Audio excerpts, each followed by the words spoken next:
Radio. This is episode number 38 of the Legate podcast with myself, Tom Wickstead.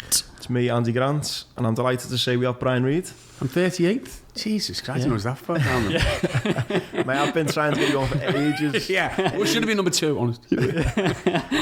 So, I genuinely am buzzing that we finally got you, mate. I know mentioned it ages ago, so thanks for giving up your time. A good story I'd want to kind of kick off with about Brian. It's a really nice story, actually, how it brings it together. Was, say, kind of how I knew of you. But long before I actually met you, it was I was a paper boy. Going, do my paper round, and my dad always saying, bring me the paper back. It was always bring me the mirror. And I always remember being at that age, like 12, 13, and you're getting told as most Scouse lads do at that age, don't buy the Sun, this is why we vote Labour, this is why, and you're getting told all the things. And my dad was, always buy the mirror, just always did. And you start buying the mirror, and I start reading it, and then he always used to read your columns, then I read your columns, and then followed everything you wrote, and then you wrote 2 books on Liverpool. And I'm not saying this, right, it's quite embarrassing for me, but the only ever time, right, I've ever been like shy or nervous was when Carragher come to my house, when I met Gerard in the gym, and that time I seen you on the train, right? Because I'm not nervous, I'll speak to anyone, but I think because I just read your columns and I'd read the couple of books you'd done about Liverpool. It was a Saturday morning I was coming back. I can't remember what it was. It was probably about 18 months, 2 years after I'd been blown up. Oh, yeah. I've been down in London, I'm coming up, and I'm sitting there, and there's a guy, I read everything he writes, and I see him on the train, I think, fucking that's Brian Reade. And I thought, I'll go and chat to him, but then I thought, it's a 2-hour train from Liverpool. If he doesn't like me, or he doesn't really want to speak to me, it's going to be a pretty awkward fucking 2 hours. And I was so nervous, thinking, what do I even fucking say? And I got to about like Runcorn or Crewe or somewhere. I'd give it about half an hour, 40 minutes, and I thought, I'll make me move. Went over and we had a nice chat, and you advised me about one day writing a book. And then lo and behold, years later, his son Phil, thankfully become really good friends with, wrote the book. Yeah, it is amazing that. It's funny how it all kind of ties in together. It's funny how you talk about when you were a paper boy, as 12, and this week I've actually been 25 years on the Mirror, and I was on the Echo quite a few years before that. But what you notice over time is, always, you kind of always get stopped in town, or more and more, in the past, I suppose, when more people bought papers, and it used to be, I love your column, fellas, women who were kind of in their 30s and 40s, that turned into, oh, my dad loves your column, my dad.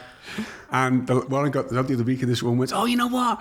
My granddad used to love your column. He died a few years ago. Which says a bit about my age, but also about newspapers, that they're selling less and less. But yeah, you're only 12 then, eh? Yeah, well, when you first come on my radar, so it's nice that we're friends now, mate. And again, I appreciate you coming on. So just on that point then, how much have they declined then? Is it been the past 10 years or so, or sales of newspapers? Yeah. Well, when I joined, just take the Mirror for an example. When I joined 25 years ago, we were selling 2.6 million a day, and now it's down to 500,000-600,000. Jesus. Yeah, wow. It's and the likes of the Echo. At the time we were probably selling about 170,000 a day, and I don't know what it is now because they tried to transfer it online. Obviously that's where the advertising is. Yeah. And a few people are buying it because I'm doing papers down here, aren't I? It was about a job. But the younger people, I would say people under 40, a lot of people get the news off a phone. Now they'll still, for example, say read my stuff on a phone. They just won't bother to buy paper. They'll tailor their news. So you'll have all different apps. Yeah, I want to watch news about Liverpool Football Club. Yeah. News about England cricket team, the weather, news about crime in Liverpool. It's all tailored for what you can do. Whereas in the past, you had to wait the following day to get a paper to get that information. To get that, yeah. Yeah, and it's still, you had the news, you had 24-hour news, and then you had the papers. But I still see it now when I go to the shop. It's mainly older people, I would say. And on a Sunday as well. I think on Sunday, yeah, because I know people who will get the paper, won't buy a paper all week, but will buy one on Sunday. Yeah, and read them on a Sunday. Because it's like you got that time to read, haven't you? Whereas, well, obviously the free ones. I remember, in London, whenever you go to on the tube, there's just those free ones scattered around the whole. There's still that in Liverpool now. If I get the train and do the metro, and it's published by, the Mirror or Trinity are partly publishing it in the Mail are, and you're kind of thinking that if I'd have got the train, say 20 years ago, virtually no, at least half the people would be reading the newspaper of a morning. Other people reading the book.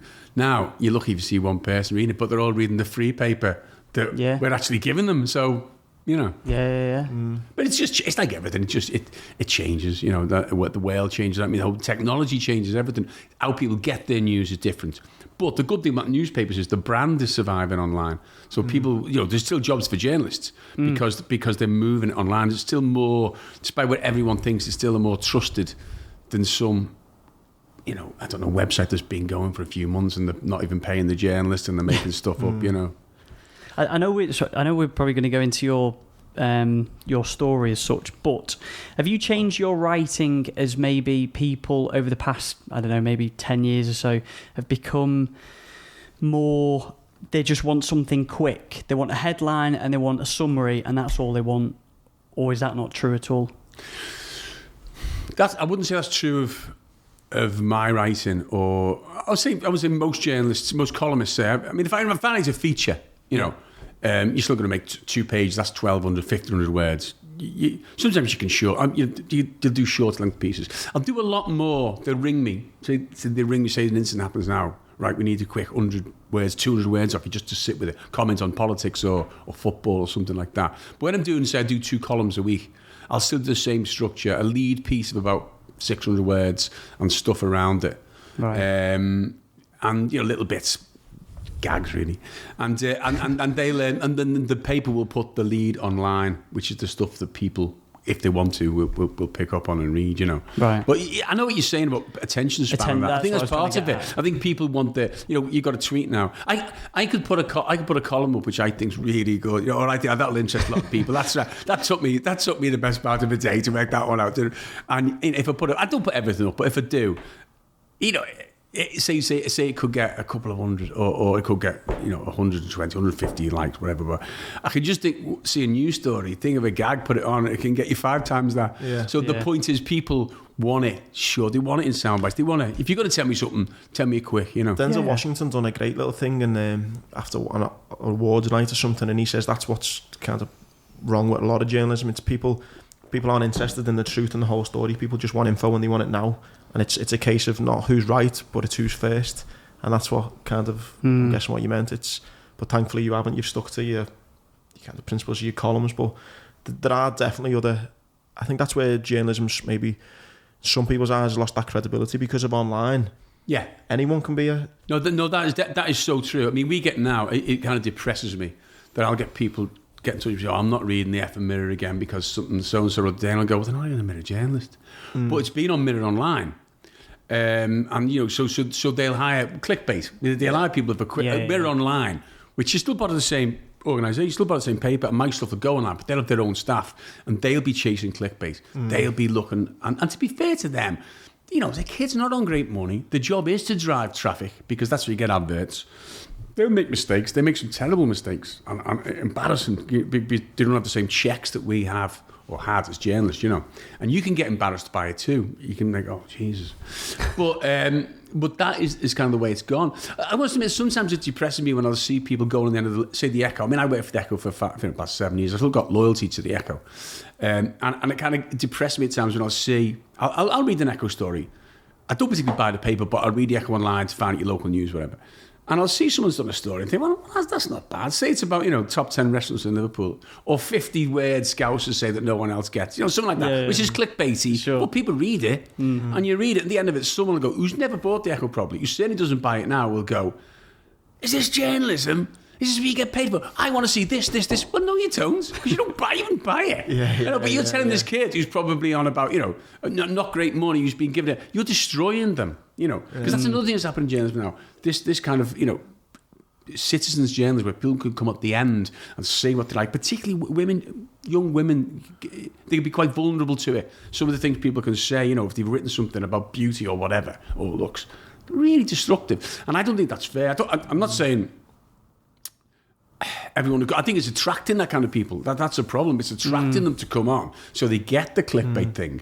But it's a hard thing for some of these kids, and you know, some of the stuff might be the greatest thing on earth. But for people to come on and slag the Echo off when they don't even buy it anyway, and it's always that thing. You know, you could write something like, say, a young kid coming through writes something, and it could get, you know, 50 great positive things, and then you just get one idiot writes something, and it fucking kills you, doesn't it? You know, me and Phil had it with the book for ages. We had someone put a 4-star comment, we mentioned it the other day, but really great book, would recommend it to anyone. I was like, fucking just put a 5-star then. You know what I mean? What are you? But you're me up. But in my book reviews, you'd get someone to go 1 star, scouse bastard. Oh my God, this is such a serious subject. Say the epic swindle about Hicks and Gillespie. It didn't need this crass tabloid style. And you're right. You may then get hundreds which go, oh, this is great. But that's the one you remember.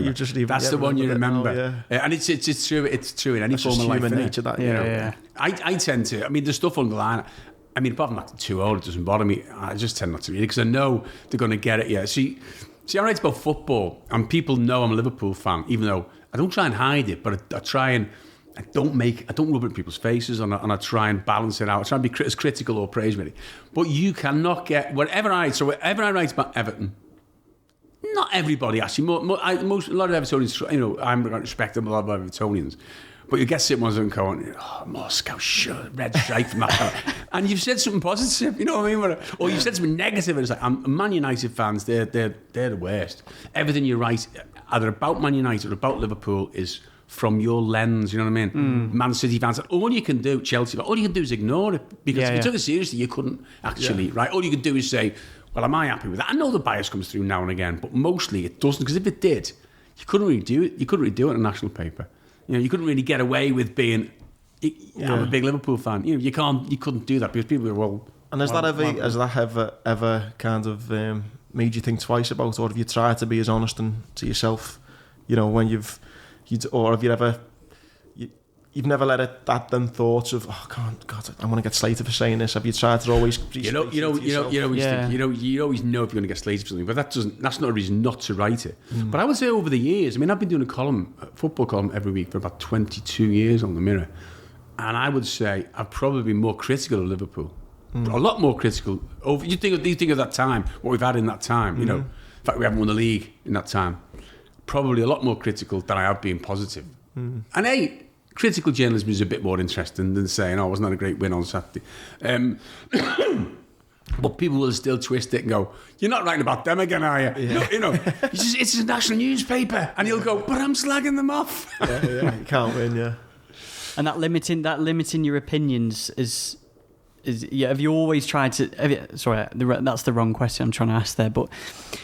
Do you find yourself limiting your opinions sometime on things that you think can really get a backlash, not just on football, but I mean like on politics, where maybe there's more checks and balances from the newspaper that you think, that actually won't get through if there's an editor, etc. Or am I completely mistaken that? No, it depends on the paper. I'm pretty lucky with the Mirror because my kind of politics, my worldview, fits in with theirs, if you like, or what it should be. Not everyone thinks the same, but left of centre, same kind of, Labour man, Labour paper.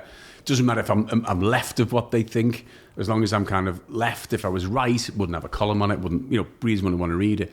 And my worldview, not just about Labour Party, but other politics, that go around, other issues, homelessness, environmentalism, whatever.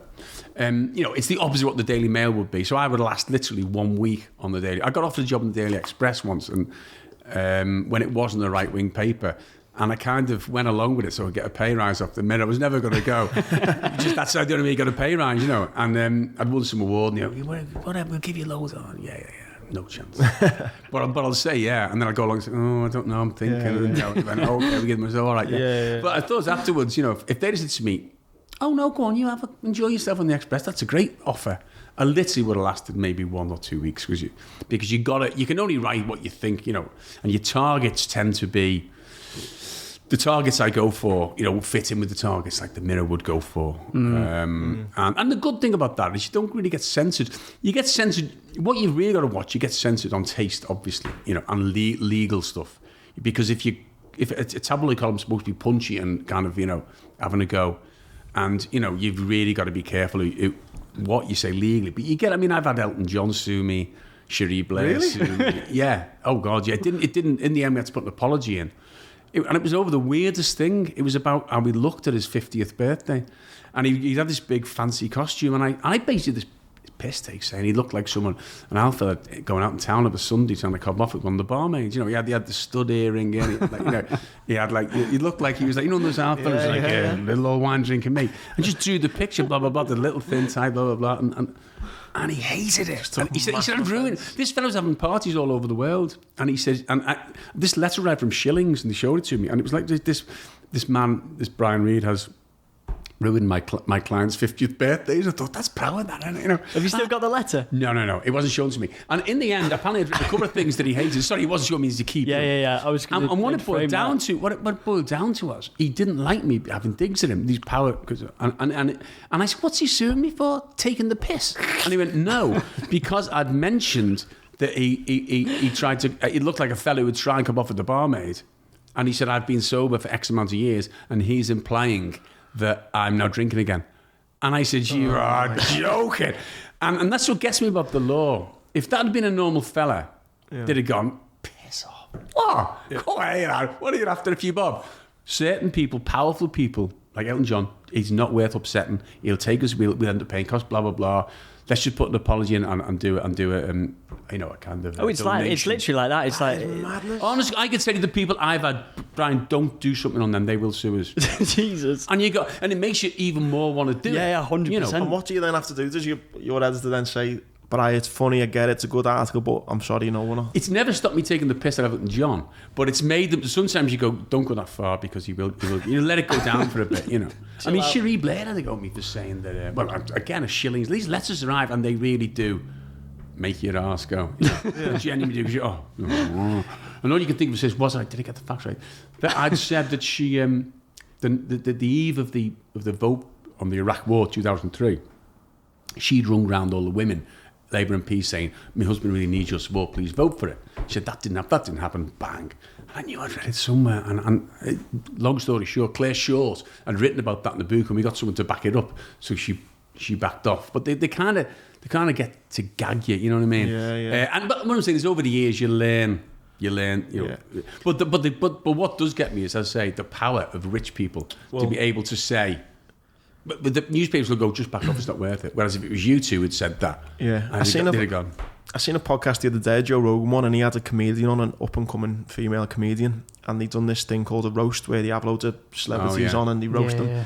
And she had loads of Caitlyn Jenner, or, you know, formerly Bruce Jenner was there, and she got wind of it, that she was going to start getting the piss taken out of her about obviously something to do, whatever jokes it were. She'd seen some of the jokes and said, if you say those jokes, I'm not coming on the show. And then the show said to her, you're going to have to take the piss out of them for something else instead, because you can't say. And it's like, why go on and exactly. It's that power thing, isn't it? You know, if anyone else had come and said, you can't take the piss about me having one leg, you can say about something else, but you can't say. It doesn't work, does it? Yeah. Just power, isn't it? I guess people saying what you can and can't say. So can you? And then what are they suing you for? Is that for defamation then? Yeah, that would have been. I mean, every decent journalist had it. You know, it's not. It's a good mark of approval. Yeah, you know. I mean, I could give you loads of other examples. But for example, here's another example. David Steele wanted to. This is This is fantastic for like YouTube snippets that I can just about Cyril Smith being a paedophile. Right? Don't worry, it's all legal. And I'd written something. Blah blah blah. Again, let's live it up. And he said, this isn't true, it didn't happen, blah, blah, blah. It didn't happen I didn't know this. So I read it in private eye. No, it's not good. We have to put an apology in. And I never minded apologies in, never, because if I was wrong, you know, I just thought. And then it turned out last year, he was in a court case, and this came up to him. And did you know that Cyril Smith was, and he admitted he did. You know, in a Commons hearing, he admitted he did, and you're thinking, we kind of fell for it. We had that years ago. Yeah, when when it was mentioned, but they kind of thought we can just put a gag on that. You know what I mean? So, that's the point I would make. Rather than the shame is that the powerful and the rich have got much greater, chance of keeping criticism about the paper. If you're skint. I'm not saying people can say anything they like about you, but this is part of the Leveson thing, the kind of what the press did. It was unfair that the more money you had, the more you could protect yourself from stories, really. Yeah. So can they only sue you? So like with Elton John or whatever, can they only sue you because they're obviously not suing you as Brian Reade, they're suing the newspaper behind it. So if they can't do the same if Andy or me suddenly start to type in stuff on Twitter or whatever. Yes. They can. This is what people don't get about social media. It's the publisher. It's the person who published it, right? So it's you. It's not me because when I wrote a story, it went through my editor, right? And it went through our lawyers. And unless I've made something up, then I'm in trouble, aren't I? If I made up a quote, if I made up a fact, and I convinced them I'm in trouble. But if I've expressed an opinion and they've seen my opinion and they've said, well, legally we think that's okay, they're the ones in trouble for publishing it. Right. But you go on Twitter and you're a self-publisher. That's why people have got in trouble with the law over this naming of the kids who killed Jamie Bulger. You know, they've been putting false information out there or information out there about the kid's identity, and they've been held up in court because, and they go, oh, but I didn't know. But you see, that's the first thing you learn is that ignorance is no defence, and so that's the big. I mean, that's what we've got now with the Duckenfield trial. You know, about Hillsborough, is that people thought they could initially say anything they like about it, and they just can't. You know, it's contempt of court, and we put journalists put warnings out and say, please don't comment on this. It's a jury, and the jury can't hear anything they haven't heard inside the courtroom currently. I mean, they can go and read something that was written 20 years ago, but they can't read anything. Once proceedings start, you can't print anything that may prejudice the case.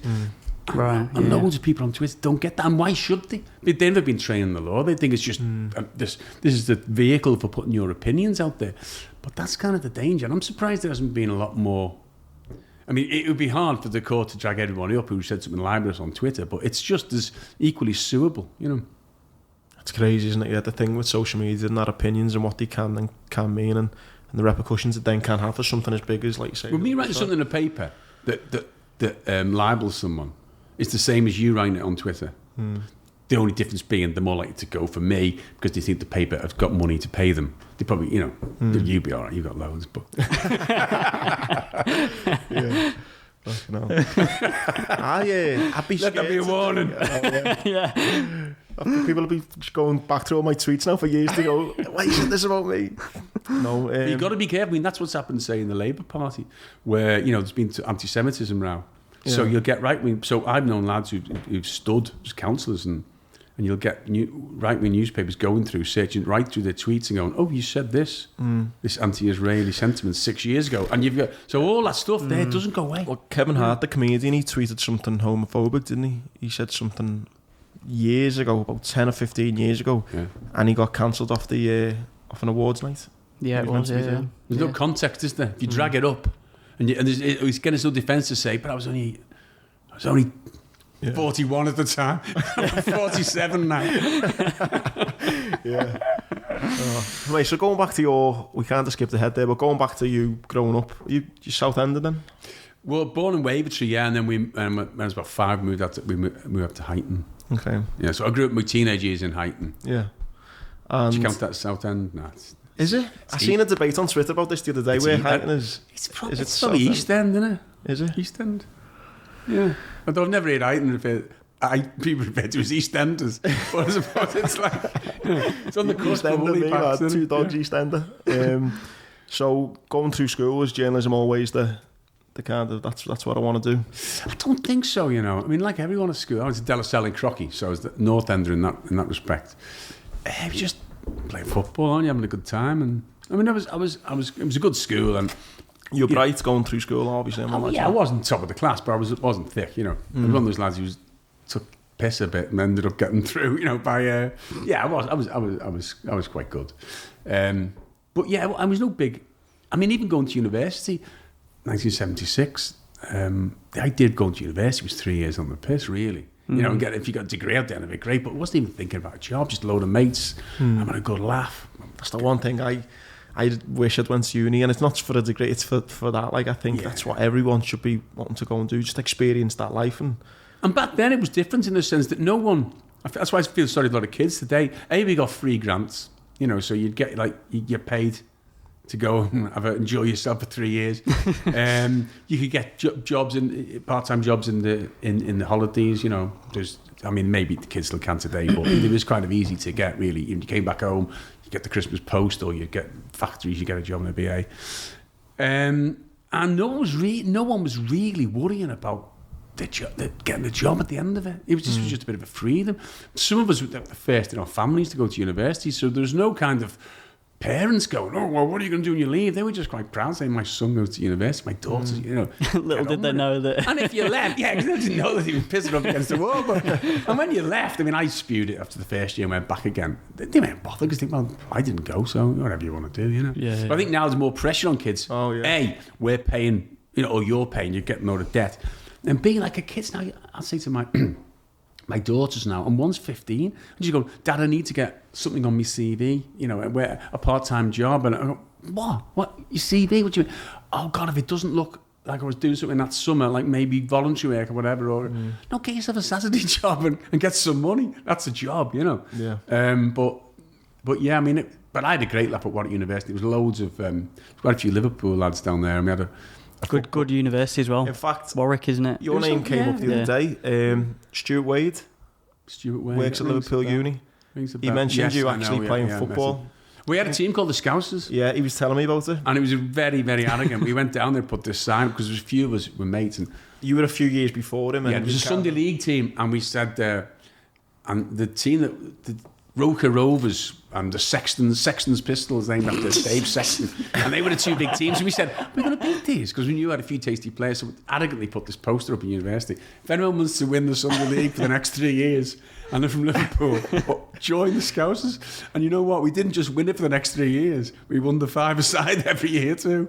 So, I mean, and I kind of, I think now about, there's a lot of my mates were Liverpool and Everton fans, and this sounds like a really old man speaking it, but we used to go and watch both teams of a weekend. Yeah, because there's about 7 Midlands teams in the first division then. And we'd go to like Coventry or Wolves or Birmingham or Villa, and we'd just have a good laugh on the day. Obviously, when Liverpool played Everton, we hated each other, but it would just be a day out. And I can't imagine 18, 19-year-olds, many doing that now, you know. No. Which is a shame, I think, really. Would you, if you could wind back, would you go back to uni now? If you were 18 now, would you go to uni? That's a great question, actually. I never thought about that. But it's... So I don't know if you have had as much of a laugh as we'd had in them days, or because we were more carefree, you know. Or maybe now my mindset would be that, no, I need to get a job. I probably would go anyway, because there's three... I mean, because there's not many great... Unless I felt knowing that you're leaving with 30 grand of debt, despite that as well. I mean, I think, you know... Again, you'd have to say there's certain degrees I wouldn't touch, you know. But I'm not going to say what they are now in case any of the listeners are doing that. But, you know, I mean, it's not for me to say, because, you know, actually, some of the degrees I may have mentioned, I know did get people jobs. And I think it is a way, if it's a vocational way. But you know what? You're 18, you just want to get away from home. 100%. And I wouldn't worry about the debt. I'd just go and do it and have a good laugh, really. And get it. But I think the more emphasis now is getting a really as good a degree as you can and getting a job at the end of it. That's changed slightly. Or maybe it was just us not asked. Yeah. Maybe everyone was always asked. Not the people I was knocking around with. I feel like it's not worth its value. I think the value of a degree, I think, is slowly declining. It's the same question to you. Would you know, knowing what you know now? Definitely not. I wouldn't go to... I mean, look, it was only 9 years ago. I wouldn't go again, no. Really? I had a cracking time, don't get me wrong, but I just feel that you can achieve... I don't think you need a degree now at all. I think you're right, only in certain things, obviously like the law and stuff. But say journalism. Journalism is a good... It's a classic example. I don't get that many kids writing to me now saying, how do you get into journalism? I used to get it all the time, and I was stuck for telling them, because it would be like, look, it's 30 odd years, I don't know, but I'd say, get your degree, get your blah, blah. And now I'd just say, just write. Just getting you know, like if you say football, look at the outlet you're for football fans, Liverpool fans, the Anfield Rap, you know, Redmen TV, all those websites, you know, these podcasts, do that. That's the media. They're the ones who are going to give you work. They're not going to say, what's your degree? What grade degree have you got? Yeah. Where did you go? Oh, we went to, that's a good university. That's not going to happen. On the other hand, you know, I think I might be wrong, but they still have graduate trainee schemes where if you want to go and train as a journalist, and you get into it, you've probably got a good chance at the end of it. But I think you're right. It's becoming more and more a practical world, isn't it? Definitely. It's more and more lit. And if you know at you're 18 what is what you want to do, but don't waste 3 years getting into 36 grand a debt. Yeah. Just crack on. Yeah, definitely. No, totally, I completely agree with that. So you done I'm guessing a journalism degree? No, it's English. English. Yeah. And it was towards the end of it, I kind of saw my mates. I skipped the year. I half sagged it really, but I just went back. That's why I had 4 years. And I saw my mates, some of my mates who were in the same year as me, were coming to the end of it and going, oh, I better get a job now. And they were getting these really crappy jobs as well, not crappy jobs, again, people listening, but it didn't strike me, wants to work in management in Sainsbury's or in management, in kind of trainee in Jaguar. I mean, they're all good jobs now, don't get me wrong. But at the time, I thought that was a bit boring. So I kind of thought, I'll get into journalism, So I'd done a little bit, not much in university, but... And had you done it not in school or anything, had you? I'd done bits in school, but I hadn't been one of these kids who forms the school newspaper. And I mean, the one thing I did do at school, actually, was actually, looking back, one of the best things I ever did was interview Bill Shankly. So we had a school... and you were Big Red at this point? Oh, God, huge. When I was at school, massive, yeah, and that was it. We did some English teacher. She said, "I know we're in the upper sixth. We'll have a little newspaper. We'll have a little newspaper, and you do. You're good English. You're good English. What are you going to write on? What are you going to write on?" And I was a Liverpool fan, obsessive, And I just thought, well, who do you want to meet? Who do you want to a chance? So Bill Shankly. It was a year after he'd retired. Wrote to him. So what year is this? I knew his address. 1975. And I wrote to him and said, look, Bob, School Magazine, I've always been a big man, you blah, blah, blah. In fact, I'm a stalker. I've written to you several times on different issues. That's why this has landed on your doorstep.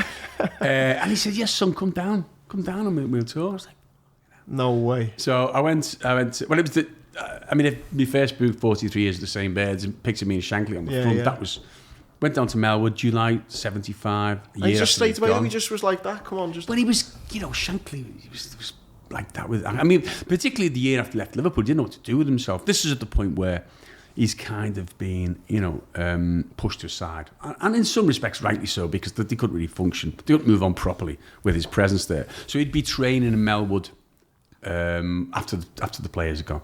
And it was then I went along and saw him. And, I was just in awe. But I got the interview, I did the interview, wrote it up.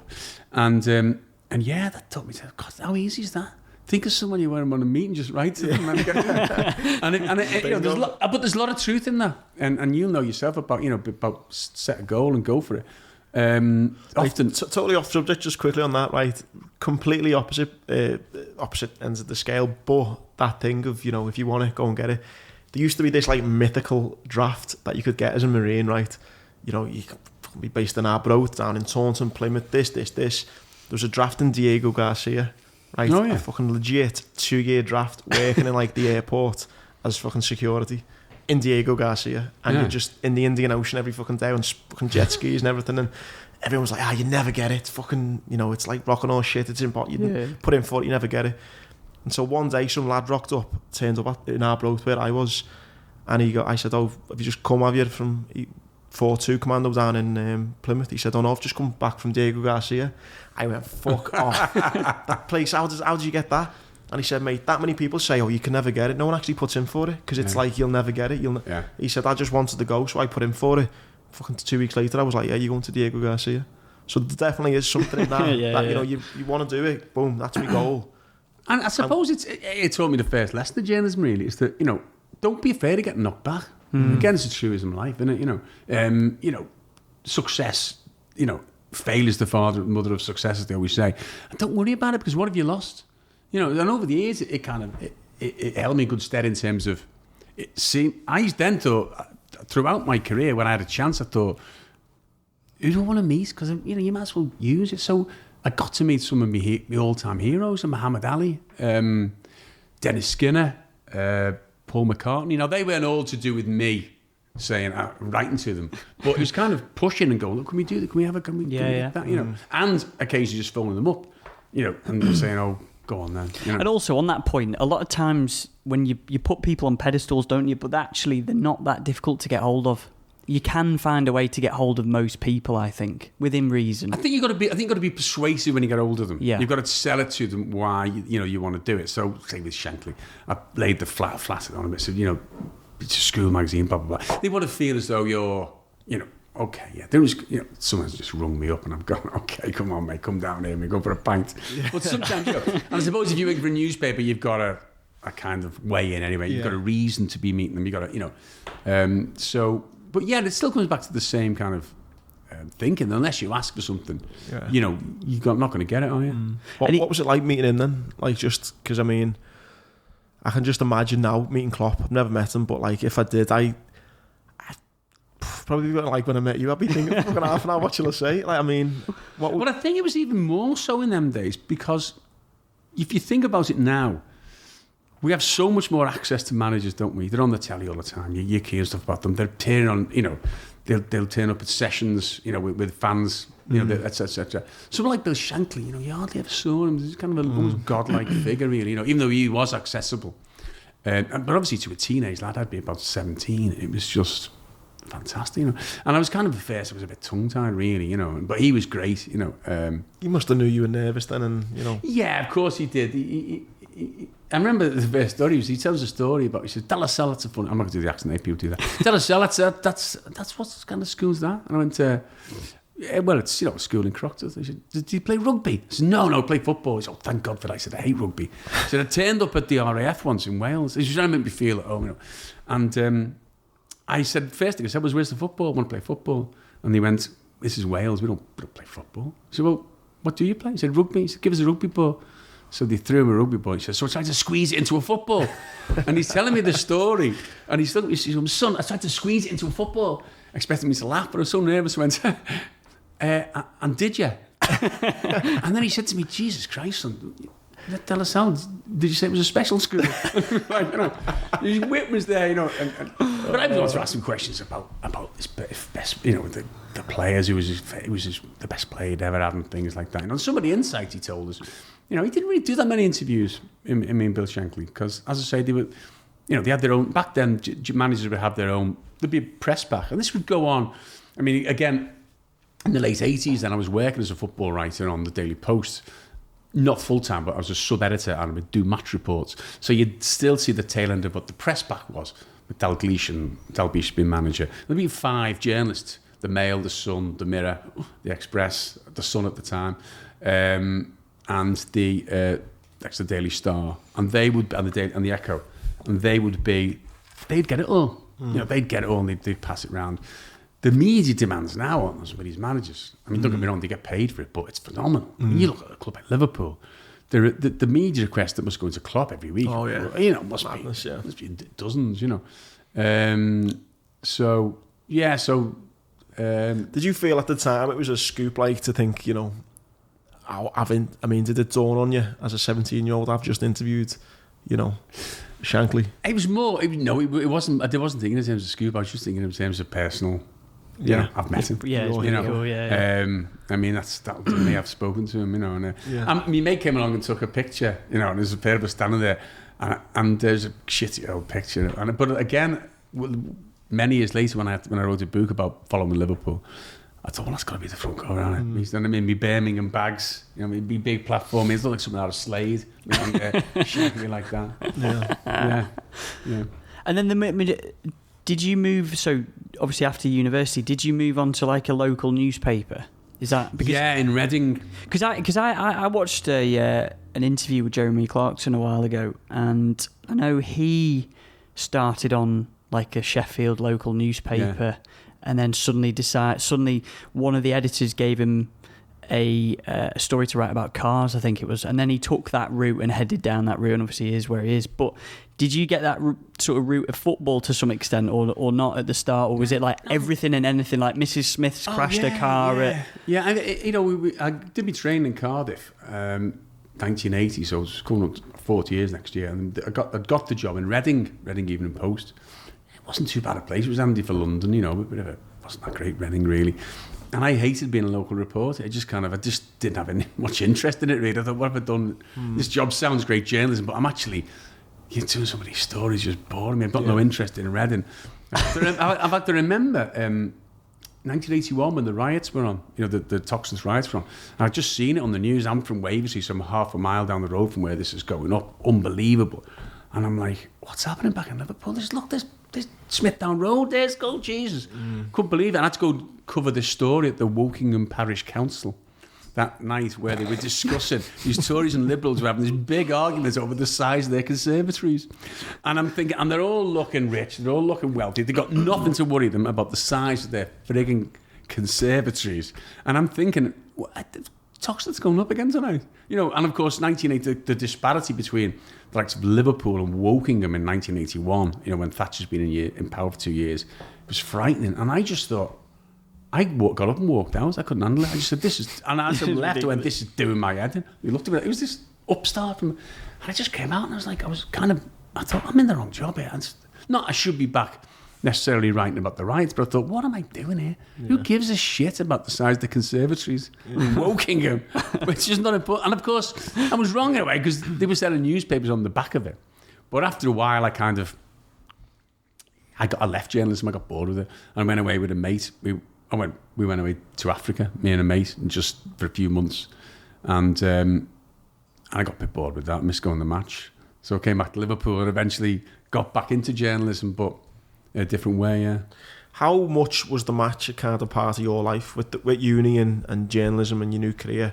How much still was that kind of mainstay of watching Liverpool? Was it always there, or was it kind of... Because I know when I joined the Marines, you're still always following it, but you're finding it hard. I mean... How did your relationship go in those early years? Well, it's funny, when I was at Warwick, as I say, there's quite a few of us, and we'd go and watch Liverpool away a lot of the time. Didn't get back home that much, but when you did, you'd go to the match. And always, you'd always try and get to the game they won the Liga. When I was at Reading, it was a bit harder. I'd try and get to them in London, but I couldn't really get back that much. And this is the time when Liverpool are in the real. Of course, when they get to cup finals, European finals, you're there, even if you haven't got a ticket. But it was when I went to Africa in about 1983. We made our way through the Sudan, and it was a bit grim, into Kenya, and we were having a good laugh there. And I was laying on this beach, it was like a paradise beach, Malindi in northern Kenya. Absolutely beautiful, white sands, everything, lovely lager, everything was flowing. I had money on me, and we were going to go down to South Africa. And I was listening to, it was kind of a new year, Liverpool v Man United at Anfield, and it was this boiling hot day. And it was, paradise. And all I could think of was, what would it be like now in the Breck? Yeah. It'd be freezing, but this lager would be going down great. Just be getting up, going in the match. And I thought, you know what?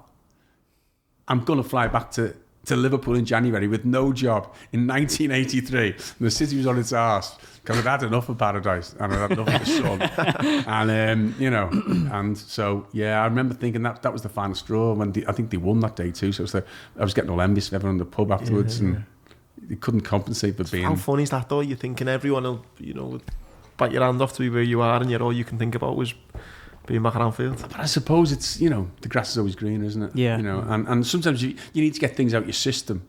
And I think when you get it out your system, you kind of think, like my mate went on down to South Africa. I'd kind of had enough by then. It was a bit, and I just thought, you know what, that's fine, but this is what my life is. I'm not going to end up working here, really. Get back to reality, and, went back to Liverpool. I was on the dole for a while, but in some of the hardest times, but again, I started to try and start writing plays then and stuff like that. So you go in a different direction, you go into... Not necessarily, if I'd stayed in journalism, I probably would have still been working in Reading Evening Post now as the features editor, you know what I mean? Life takes you in many different directions, and you learn different skills by going off at a tangent, don't you? So you're more creative writing. The standard journalist training is very kind of, straight, and it's a straight pattern. And if I didn't have the edge that got me to be a columnist for 30 years by playing it by the book, if you like. It was more like being yourself and kind of thinking differently. So... and the experiences you pick up, say when I came back to Liverpool and tried to write plays, I was kind of on my arse on the dole. Probably I'll be in better stead for writing about politics later on. So I was going to say, with your brief experience there down south and then coming back to Liverpool in those tough times, would you agree that that's definitely put you in the kind of mould where you are now, where you've got this view on it, on the politics, and you obviously you Labour, and you just because you've lived it, you've known how hard it was. That's definitely give you a it did put in perspective. I mean, I've always been Labour. I grew up in Huyton. My mum used to take me to see Harold Wilson when in the counter Huyton. We thought it was the centre of the universe, didn't we? Our prime ministers from Huyton, the Beatles are the Shards, Liverpool are winning. Kind of had that sense that everything was going great in Liverpool and that. But yeah, I'd always come from a Labour family, and kind of my nana was an Irish kind of Republican, not in the IRA, but she was kind of that ilk, you know what I mean? And the stuff you'd get about Winston Churchill and the Royals and the Tories and the Black and Tans, it kind of always stuck with me, you know what I mean? And you kind of, that was how your politics were formed. But certainly in a place like Liverpool in the 80s, I mean, I remember being in Reading and I pissed myself laughing at the story because I was getting up to Liverpool quite a bit. And every time I came back to Liverpool, even though it was on his arse, and as I think Alan Bleasdale said at the time when he went on Terry Wogan's show, he says, the Liverpool is like the Titanic. It is sinking, but everyone's getting drunk and dancing on the deck. And that's kind of how it felt. And Reading was very boring, staid, wife-swappy kind of place. Not that I wife to swap, but that kind of boring suburban kind of town. Not much character at all. And then this survey came out. The greatest place to live in the country is Reading, and the worst place to live is Liverpool. And I thought, well, no, if you'd come with me last weekend, you wouldn't have thought that. We got lock-ins up there, we had a laugh. And those kind of... That's why I've always laughed at those surveys, because they're taking on all sorts of metrics and exactly employment, health issues, blah blah blah. But basically, is a place boring? Is a place interesting? And Liverpool will never be boring, and Reading will, and Liverpool will always be interesting. Yeah. So, but as I say, the politics that were holding it back, the kind of policies that were holding it back, definitely engendered an anger, because I could see the money that was getting spent in a place like Berkshire under a Tory government, and the money that was getting starved in a place like Liverpool, and so that hardened up the politics in the 80s. Yeah, is that what? Because ignore my ignorance here, because I don't know too much about what happened specifically in Liverpool in the 80s. Was that just purely because of what Thatcher was doing with withdrawing money, or what? Like, no. Liverpool's economy had gone into basically free fall. Because Jockey Ment talked about that when we had him on the podcast about how it. Before you go into that as well, the reasons why Tom's asked, what I think's weird. And you probably say, you fucking shouldn't think, you wouldn't wish that if you knew what I knew, but speaking with me dad and being friends with you and Jockey and stuff, despite how hard, the 80s were, I think, and I don't think I'll be on my own in thinking this, there's always that jealousy, I think, though, of young Scouse lads, maybe in the 25, 30s, that you think they never experienced that as well. Even though it was obviously very tough times, and Jockey mentioned about, no jobs and very little opportunity and Thatcher's government and all this. I don't know, there is a weird bit of me that thinks I fucking would have loved to have been around then as well. I can see why. I mean, particularly even if the football teams were great, for example. Everton and Liverpool were always had trips to go. You had that sense of triumph about you. You didn't feel down there. Job-wise, it was tough, but you had some... my dad was on the dole as well. But we had some laughs. We had some really good laughs. The various jobs that you take up, selling spaces for in diaries for fire, police diaries and fire, getting jobs. I was just singing Telegram.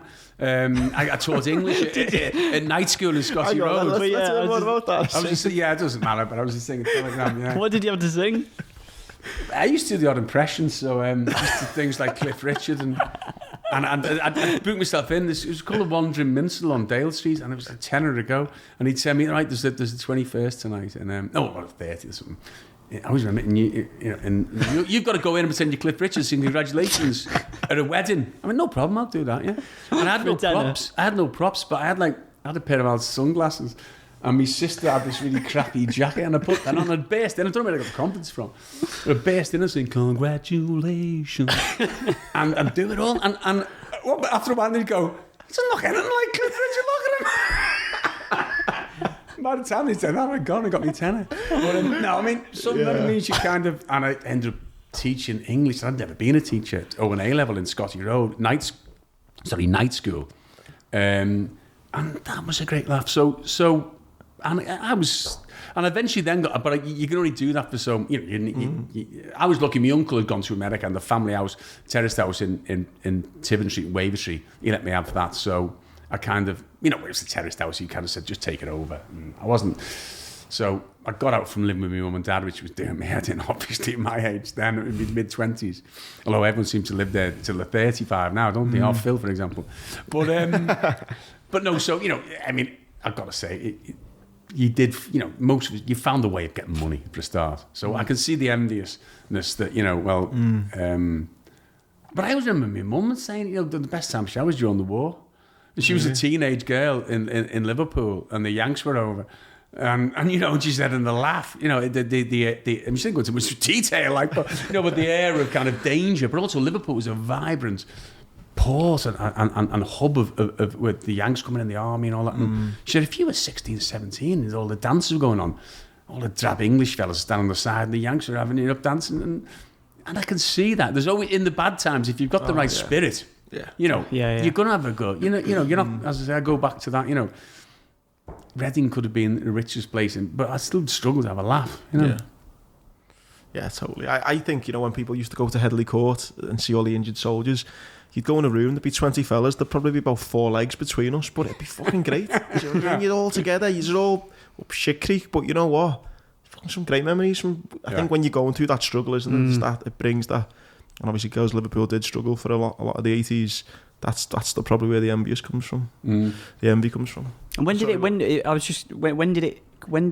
so what changed it then? What changed late 80s or 90s? So I'm completely clueless on the history, but what changed for Liverpool to come back up in terms of, was there more cash pumped in, or has it changed, or in terms of? I think it's definitely changed. Sorry, I didn't mean it. Has it changed? No. It's because some people might say, because again, look at those barometers again and say, well, actually, it's still one of the poorest cities in Britain.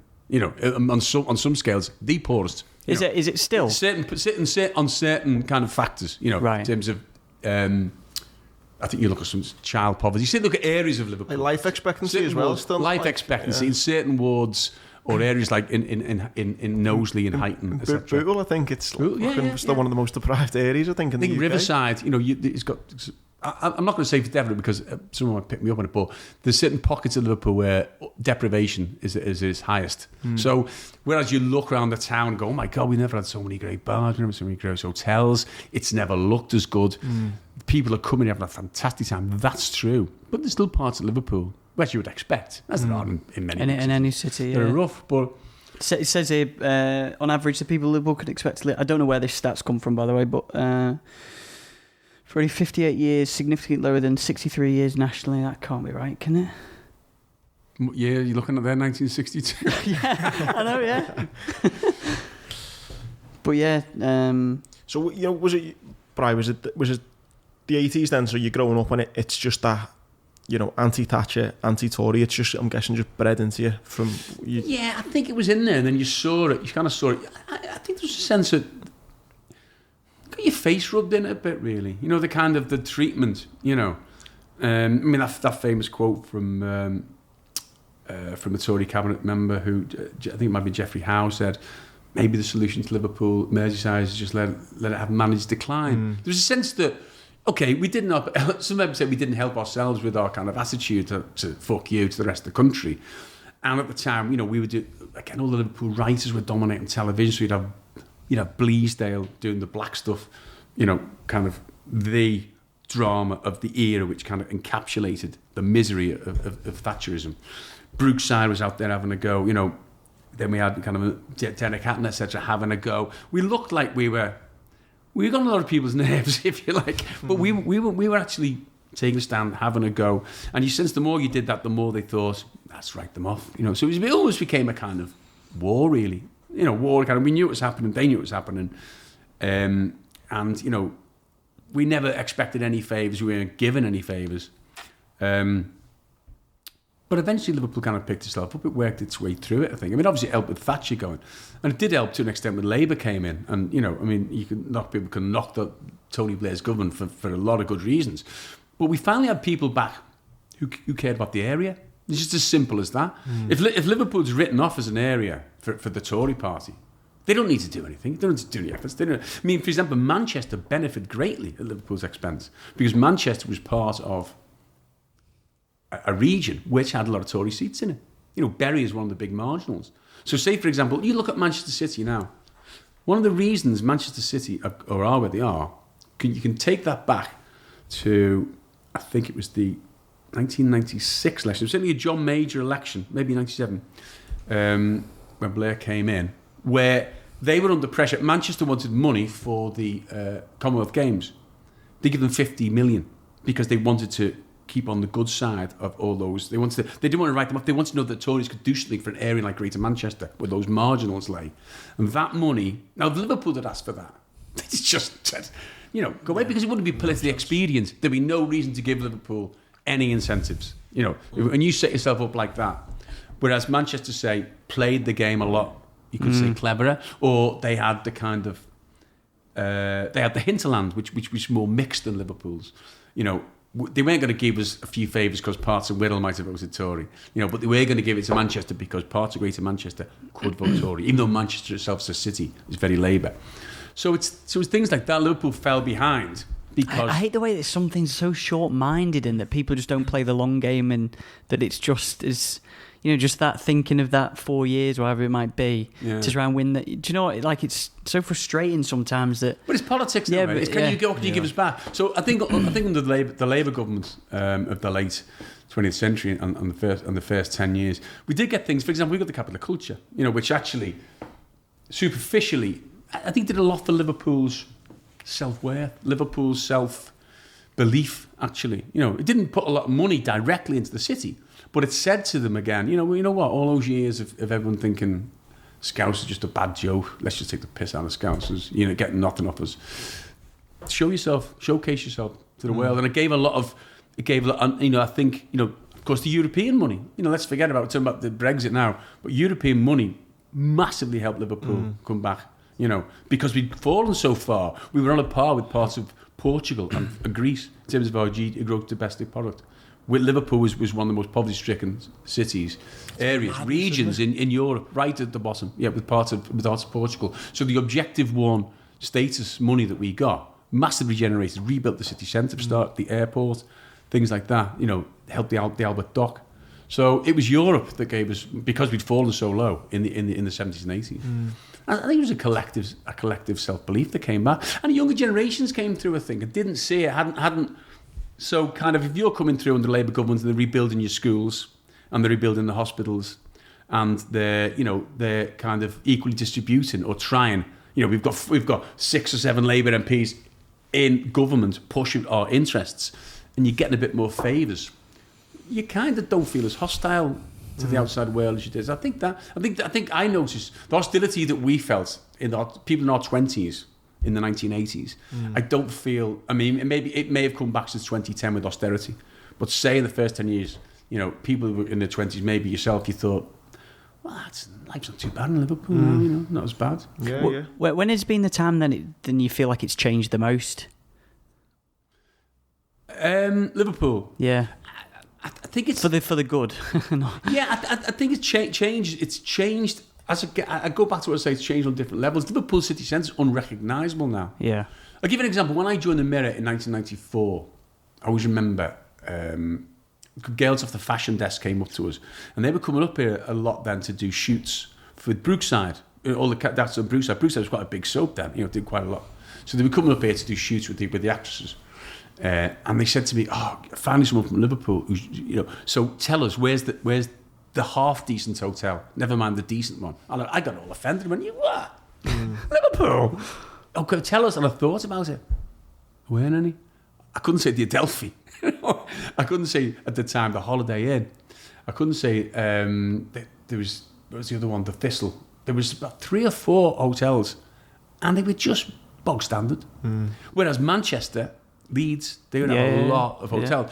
Yeah. And at football writers would come up and go, why can't you go for a meal in Liverpool after dark? And I go, what do you mean?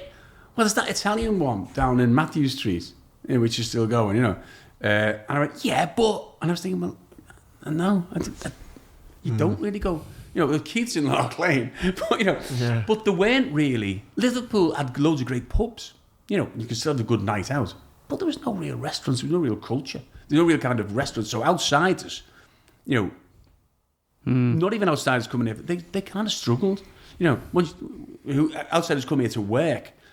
And look at the difference now. I've found that massively when I've went down to London. I'm 31 now, and I've went down to London and I've met guys in the 50s and 60s, and you can tell many of them have maybe not been to Liverpool since maybe those days. And you turn to some of these corporate gigs, and some of them are like, I've mentioned it before to you, and some of them are like, God, you've came all the way from Liverpool. How long did that take you? Yeah. Like 2 hours, mate. That's it, 2 hours. And they're like, oh, and they do think it's still like that. I'm guessing the picture you've just painted then. Again, photographers would say to me in the late 90s, they'd been up in a job in Liverpool, and they'd go, well, why is nobody out after dark in the city centre? And you don't see it yourself. And I go, what? You're joking? I have great pub crawls of a Friday night. So I'm just telling you, if you stay in Liverpool on Wednesday, midweek, the town's shut.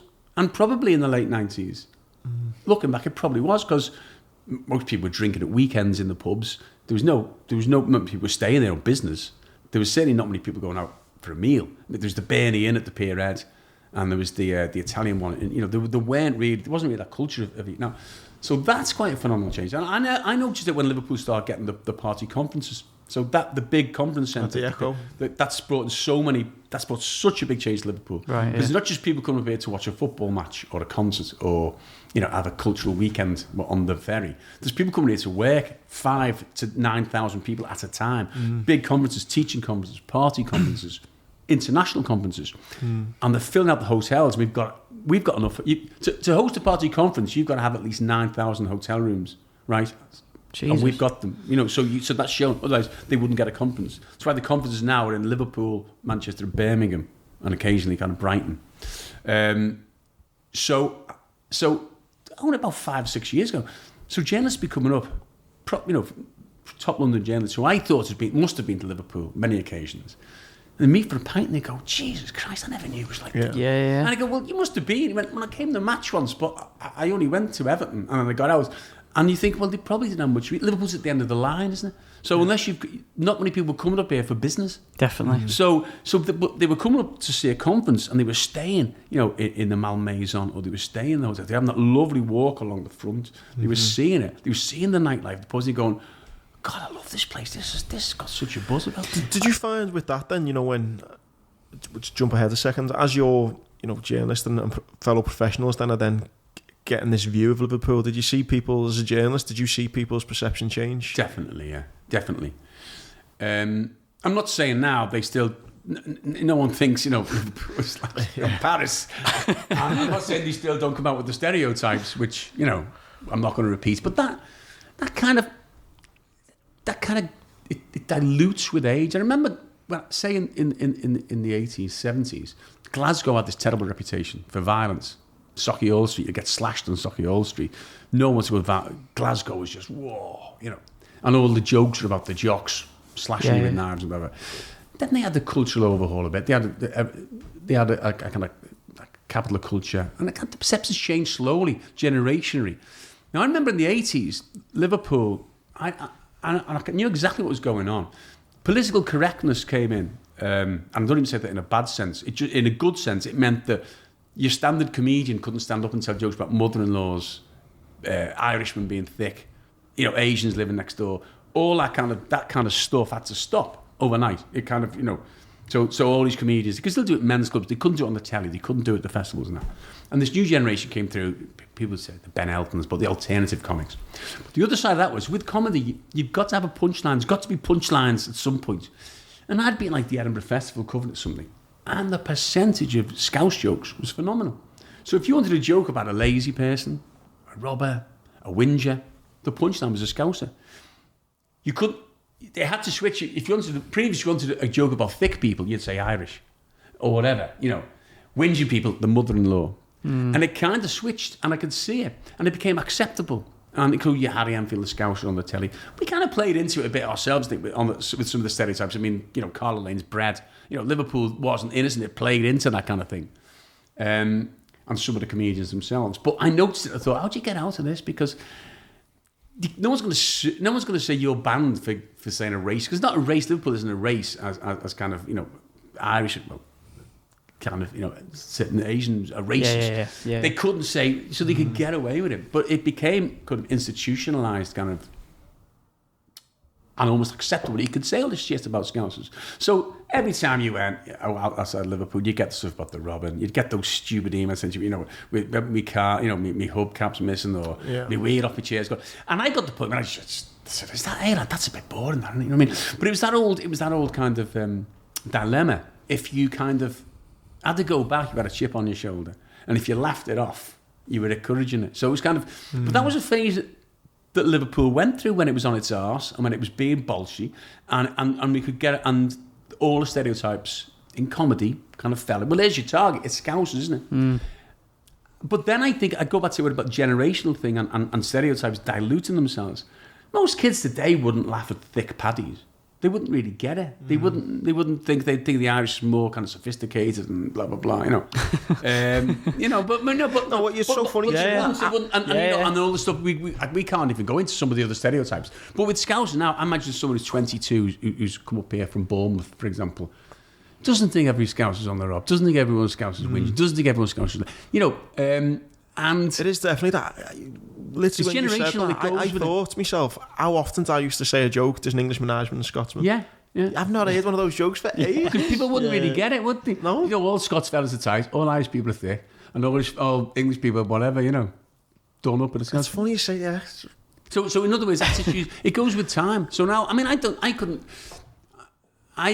because I work from home in Liverpool now, I'm not away as much as I was, but whenever I meet, you know, photographers on jobs and stuff, lads in their 20s or 30s, there has been a change from the lads in the 20s and 30s I met them. They haven't got the same perceptions of Liverpool. They'll talk about the last time they came up and did a job and they had a good laugh and they kind of blah blah blah, you know. So I think the thing about stereotypes are they're mostly wrong and they do change with time, you know. I mean, there'll still be people. Well, we know we get it. For example, of certain football fans, don't we? I don't really want to go into all that stuff, but you know, for the stance Liverpool fans have taken over issues, and that gets shouted down now. That's a good thing about social media, by the way. I know there's a lot of crap on social media, but there's a lot of censorship on it. People do get called out. And lazy stereotypes get called out, and people can get made to look stupid because there's overall, you know, more people are intelligent than not, aren't they? And so you can call them out. Do you have any just on that censorship? Do you have any opinions over maybe Twitter and Facebook censoring certain things or leaning a certain way? Twitter leans towards the left because of the people who are. Have you got any thoughts on that at all? Or I'm late to it, to be honest. Oh, fair enough. I was made to go on it a couple of years ago to put my columns up, and I think it's good. I don't put them up all the time. Is your bio still the same? Once you put something like, someone once called me a scouse. No, but with the first time I went up, with the first tweet I put up, someone went, "Oh God, it's not that moaning face scouse wank puffing." Yeah. So I thought, that's just brilliant. That's just still captured me. That's your bio. Yeah. So I kind of dip in and out. So I've got to say, I get more dip. I sometimes you go into a place where you say, and it's a good tool if you do my job because you can see what's trending, you can see what's kind of, you know, what people are talking about, for example, quickly. On the other hand, it can't have be depressing, can it? You know, you can go in, you get bogged down. I don't even mean about you. On your own behalf, if you get it, but I don't give a shit about stick. You know, you can get it all the time. You get it all the time. Otherwise, that's my job. I'm paid to. But sometimes you just go, Jesus, this is just. Totally you come off feeling that was 15 minutes. I won't get back. I feel a lot shit than I did when I went on. You know what I mean? It's kind of but it's obviously, you know, there's good things and bad things about it. Yeah. I mean, I think the worst thing is kind of, you know. Everyone, I include myself in this now, you know, and I'm at the one end, but your obsession with just looking at your phone, you can't help it. You're doing, and that's kind of, this isn't the original thing I'm saying here at all. But it's kind of a worrying thing where you think it's sucked. It's more that everyone's sucked into their own world. So getting back to what I was saying about newspapers, if you buy a newspaper, even if you buy one, which, I mean, newspapers in this country, you know, they're political, they carry their own political view, but you read a lot of stuff you may not have read because you'd be turning pages. Oh, I didn't know that. Because it's not tailored specifically for your five. It's tailored right across. You might see a feature about, I mean, you know, something you didn't know about. Sparks your interest, whereas nowadays it's... But nowadays, the one thing about tailoring your own news, I only want to read about Liverpool Football Club, politics, the weather, nightclubs. Then you can only get that, and that's fair enough, but you everyone's getting more and more, I think, self-obsessed, self-absorbed, I think. You know. It's going back to your career then, mate, so 94, you say, the Mirror? Yeah. Was that based down in London, was it? Yeah. So what was that like in the sense of kind of going in a big kind of corporate newspaper, all this, I'm guessing you went from the Daily Post at this point to that? I went for the Echo. I left the Echo. I just had a feeling, sometimes you think you can do something. I was at the Echo. I was a feature writer at the Echo. I mean, I thought, I don't want to be here for the rest of my life. I was 36. Nothing to do with the Echo. I just thought, I can't be doing this when I'm 30. I'll have another crack getting into Fleet Street. And I just, send some stuff off, covering up, blah, blah. But I'd done columns on the Echo then, so I had self-confidence that I could do this on a national paper. I could get decent money enough to last me, blah, blah, blah. And I just had a feeling that if I went down there within a couple of years, and I don't know what it was, but I just thought I'd be back in Liverpool writing columns, and I was. And it's that thing I spoke of earlier. And this isn't me, by the way. I'm not one of these, I've got goals in life, or, and I don't actually, I'm not Noel Edmonds. I don't think visualise it and it will come. But I think a couple of times in your life, I mean, everyone's probably done it, you just get a feeling, you know what, I think if I put my mind to that, say your book or whatever, I don't know, you've probably got some examples. I could put your podcast, I don't know, I could do that. I'm good, I can get back up. It's just having a balls to go and do it and give it a go. And that was the experience. I was 36 at the time. I knew I was good enough. I'd seen some of the, I just sensed it. Papers were changing a bit too. Taking on more people who were younger or more people who were from the regions. And I just, and literally within a couple of years, I was, when it was Piers Morgan actually. Yeah, what was it like dealing with those big characters? Was he at the Mirror then at the time? He came about a year after I went. The thing about Piers Morgan is, I know everyone should, I don't want to say too much yet, but as a boss, I've got to say the best boss I've ever had. Really? Yeah, and I wouldn't say, if I didn't know Piers, I wouldn't say if I just saw him on Twitter or I wouldn't, how can I put this? Wouldn't naturally warm to him, But I've got to say, just the best boss. And he kind of he gave me columns, and he let me give me general content, a football column. He let me give me a profile in the paper on politics. He said, when he knew I was having, I was in, I'm just going back to Liverpool every weekend. It wasn't me, I had kids. I was thinking of leaving, etc. And he went, you go back to Liverpool. Don't worry, do it from there. We'll need you if we can get you. That was 20 years ago. Most other, virtually every other boss I've worked for wouldn't have had the balls to do that or the trust. And the thing I always think about bosses is, the best ones are the self-confident ones. In the paper, in the thing like newspaper, certain people, I'm always distrustful of bosses who get there and you can't work out if they're talented or not. And the reason they've got there is they've given the right answers to the bosses above them about kind of sacking people and keeping people. So because you look at them and go, well, you're not that great. How did you get that? They're there to basically, do the bosses above them, the accountant's job. And so they're not going to give you anything. This is a big generalisation. Yeah. But someone like Piers Morgan, who, whether you like it or not, clearly was talented in his own way. He was the youngest ever editor in Fleet Street. He was a talented fella, and his confidence was off the scale. Obviously, he didn't give a shit. I never saw him sack anyone at the Mirror. If people were good, he'd give them a pay rise. He'd look after them. And he was loyal. He was as outspoken as he was back then. Because he'd defend your arse to the people above you. You know what I'm saying? And so you get things out of him. So it's got to be. You take people as you find them. And for example, I did a lot of stuff on Hillsborough over the years, and he was the one who was right behind me on the Mirror. He said, right, let's do this stuff. Jimmy McGovern's play came out in 96, and I showed him the tapes. I said, look at this, blah, blah, blah. I said, right, that's the front page, the real truth. Can't say too much about it now, because but that was the front page. And we wrote stuff inside. And then he said, right, we're going to campaign, and you're going to be doing it. And I just thought, geez, I couldn't get that in the Echo. I couldn't get that on the Echo in my home city. I tried stuff there, and I was kind of knocked back, and it depressed me. It was one of the reasons I left, because we can't really go into much detail about Hillsborough, but at the time, in the first 5 years, I would say this idea that Liverpool was all massively united behind the families just wasn't true. A lot of people wanted to forget about it. It was embarrassing. A lot of people in high positions, it was like, and of course, it all changed a few years ago when the truth came out legit. And now everyone's behind it, but. It was tough. Can I just ask, just from and again, ignore my ignorance here, but from a newspaper point of view, before what the Sun did, what they did, Was it a big newspaper in Liverpool or not at all? It was actually. Was it? It sold quite a lot. There wasn't. It was the biggest selling tabloid in the country. It still is now, isn't it? It still is now. I think the Daily Mail may have overtaken it. I might be wrong on that actually, but yes, it still is the biggest. You're right. But yeah, it's sold. I wouldn't want to cut the figure, but it's a hell of a lot. It was a couple of hundred. I would imagine, because they'd be selling 3 or 4 million, 3.5 million. So you're talking at least 100,000 in Merseyside minimum. And that got kind of not decimated overnight, but pretty much slashed overnight, and decimated over the years. So yeah. So what was it like when, I don't know when all this happened, the years and stuff, whether you still there with the whole like the phone tapping and stuff like that with Piers? Was you around for all that then and stuff? Was it? Because that's what got him really into. If he's very well respected, I'm sure he still is now in certain parts. It wasn't actually. It wasn't him. There's the phone. I can't really go into it again with details. But he left then, and it was kind of the Sun and the News of the World which it came out on. Okay. But the Mirror Group has since been done and paid and come to an agreement.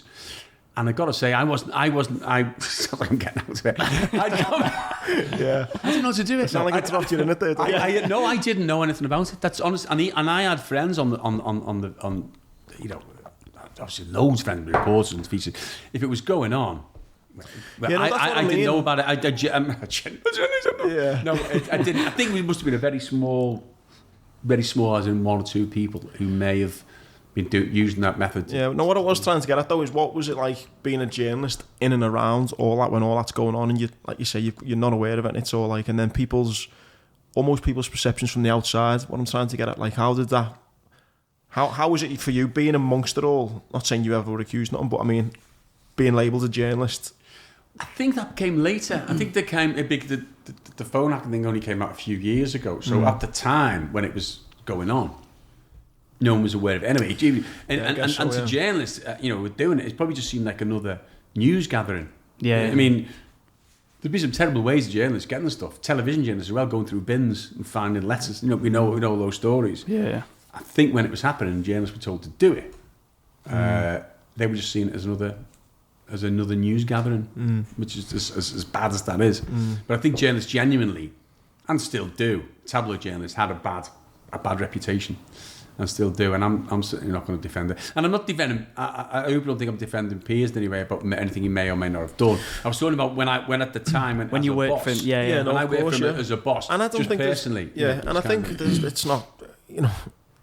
It's not totally unbelievable, like you say, because I think, like, from what I know, the bosses I've had are the ones that, you might not like them personally, but you respect them professionally. And like you say, if he's the youngest editor, did you say, and he's flew through, just because he's your boss doesn't mean that you've got to love him or hate him. It's just you respect your boss for if he's a good boss. But it was just another side to him, as I say, with Hillsborough. If it hadn't been for Piers, the Mirror no one else would have touched it, and I could do anything. I didn't know that. I could do anything on that, and he'd say, we had 5 pages the day that McGovern thing went out. Then we carried the campaign. We had a phone call, people saying, phone in if you wanted the government to look at this again. 27,000 people rang in. Labour were coming into power. We got into the Labour government, Blair and Brown at times. You've got to do something about this. Jack Straw, I mean, for what it didn't help us initially, because what he did wasn't.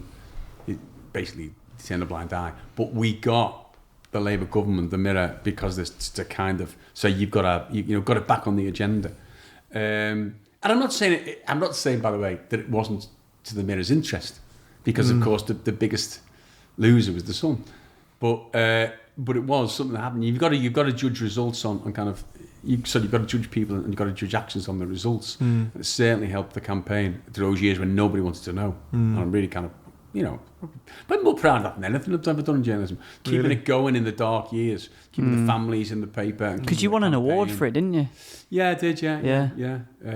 That's nice to hear. That's the proudest journalism you've definitely done. Because and it's still going on. I was in there on Friday with the families in the Cunard buildings because the trial's on, and you remember these people from when 30 years ago, when they were middle-aged, when they were people in their 30s and 40s, and now they're in the 70s, and you kind of think, the fact that we've kept that going, not just me, obviously, but my part in it, if you like, that newspapers can play by keeping the campaign going, by highlighting it, by telling politicians, by every anniversary shaming people, and and letting the families know there's people there for them. Yeah. You know, that's through those dark years when nobody wants to know.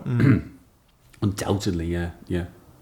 And you were there, weren't you? Yeah. I was there as a fan. Yeah, I was a journalist at the time, but I was there as a fan. And it was funny because the day after, I was a sub-editor, which meant we kind of put the page together. But the day after, the editor rang me and said, you were there, so you want to write a piece about it. I just sat down and wrote this piece about what had happened. Can't go into details, obviously. But it appeared in the Daily Post. And then a couple of years ago, when the kind of, the report came out and the kind of the proper picture came out, I was stunned when I reread it again, how accurate it was. And I don't mean that, how great it was that I'd written, but the first-hand account of someone who hadn't been in the press box or who hadn't been on, you know, a policeman who hadn't been something from another viewpoint, a player, someone who actually seen it, I could write and put it in. It was shocking. I mean, I think David Prentice did a piece in the Echo about it at the time, reproduced it, said, look, this was written the day after. Why is it taking so long for that, for those facts to come out, kind of thing. And that's kind of, you know, that's when you start to think about a bit how that, I mean, again, I say we can't talk much about that. Sure, yeah. But how it kind of gets you, really. Yeah. We're on lighter interviews, mate, the Muhammad Ali interview. He was great. Mate, he's like my hero, I think. If I'd loved to have met anyone, it would have been him. Like, yeah, I was very lucky. I had a day with him in his ranch in Michigan.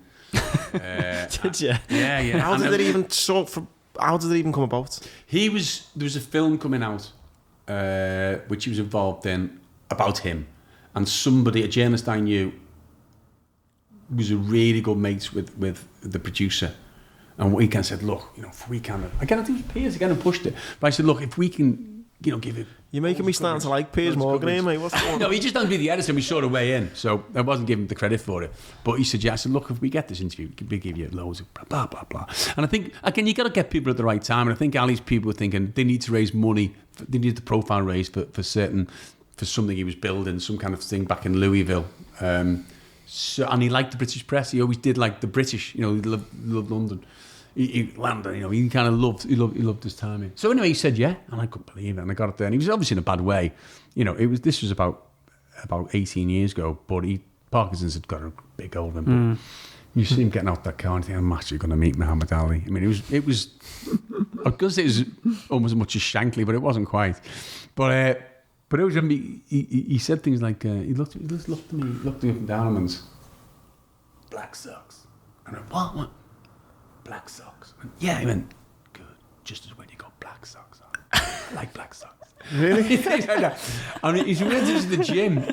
He was just cracking jokes all day. It was weird. It was because he could hardly speak, but he was just taking the piss all day. He was like a Scout, being a Scouser. Yeah.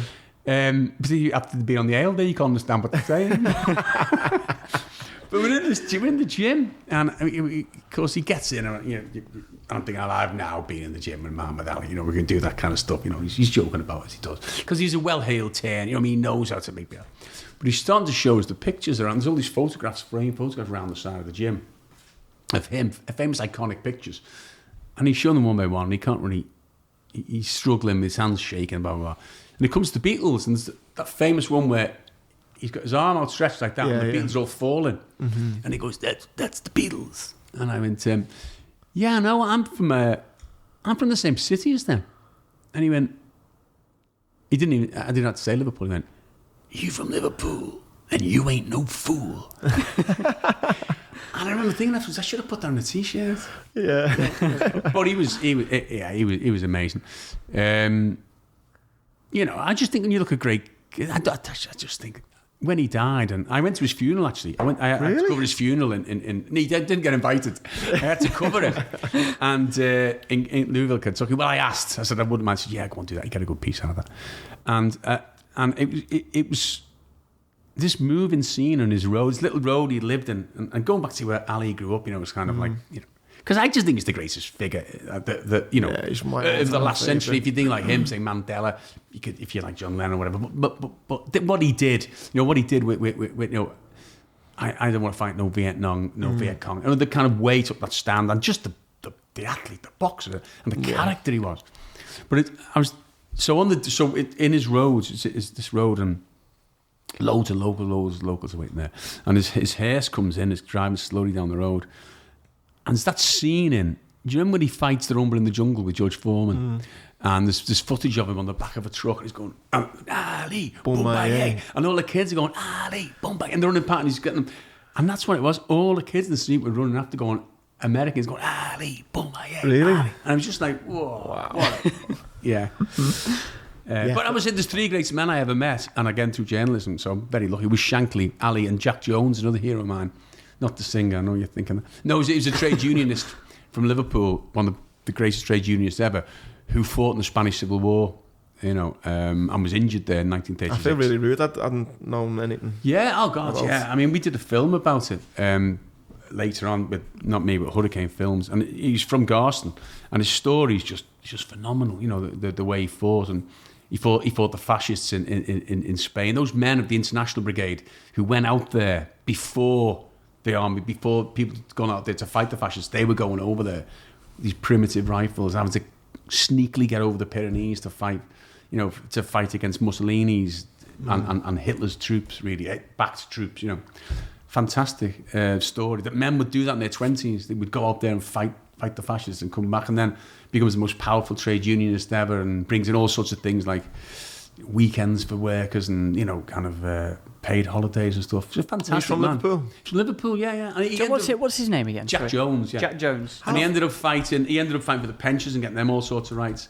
But the charisma, and it's the charisma that those 3 kind of men had, and the fact they'd done it for the people individually. Shankly about his people, Ali and him, just awesome giants. And that's what I would say. It's been lucky to be in journalism to get the chance. That guy, yeah. There he is, Jack. Yeah. You must see him now. I recognise the face now. Yeah. Died in 2009. James Larkin Jones. Yeah.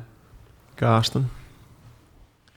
Right. So, and you got to meet him then as well? A couple of times, yeah. And in fact, I remember his 90th, he came into the Casa, the place. Yeah. I want to touch on that next, actually. Yeah. What's been then your kind of connection then with the Casa? I've had a good few beers and met my dad in there over the time. It's a great little pub. When did your relationship really start with that place? Well, I was doing stuff on the dockers' strike, and I got to know some of the people. And they were the sacked dockers who used their redundancy money to set up this place in Hope Street, which used to be called the Casablanca. It was a late night drinking den, turned into Casa Pub. But more than that, initially it was a centre, re-education centre, really, a training centre, where people, they come back and sacked docs could learn to use computers, and eventually became a place now where they kind of, it's a fantastic place. People walking in there to get free legal advice on many issues. They just give it to you, and they help so many people out. To this day now. Yeah, you can go in now if you got trouble with you can't get your dad at a dementia home, they don't take his house off him. Go there, they'll sort it. You get sacked, they haven't done the procedures, they'll go and sort it.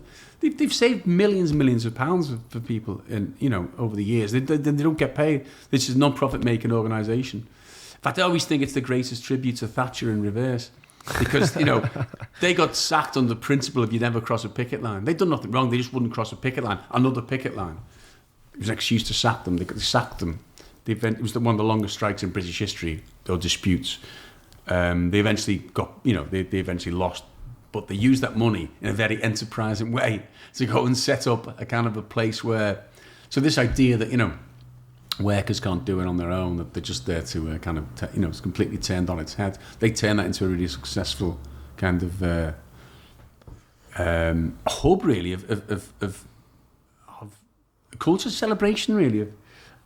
Very Liverpool. It's very kind of, the politics are there. And again, the Spanish Civil War, if you go in one room, all these photos of the Spanish Civil War, and a big list of everyone in Merseyside who went to fought it and died, Really? Yeah, it's very good. And just really good people, if you want to... yeah, I've been in there a few times. It's good. Yeah. It's a good pub. Yeah. Let me... 'cause thankfully, you're something, Phil. This is good. I want to make sure I'm not missing out. We were given some bit of background. Yeah. To be fair, you didn't know about the singing telegram, did he? He didn't know. You've mentioned. We've got a scoop there, haven't we? No. You know what? We've covered a lot of the things you mentioned anyway. One thing that actually includes him was the transplant. Yeah. So a lot of people won't know. Cheeky little bastard. think he's probably sold it on eBay, hasn't he? So you gave Phil a kidney transplant? I gave him a kidney, yeah. Kidney. One of my kidneys, yeah. Yeah. So what was all that like? What was your experience with that then, and going through obviously the NHS and then having, well, first of all, your son needing that, you stepping up to the plate and that whole, what was your kind of... He'd had this, I remember my first time seeing him was following him in an ambulance from Oxford Street to Alder Hay, where he was in an incubator, because they knew he had problems with his kidneys, you know, when he was in the womb. And over the years, we knew at some point he'd need it. His body was slowing down, blah, blah, and the dialysis was looming. So we said, we've got to sort this out, we've got to do it.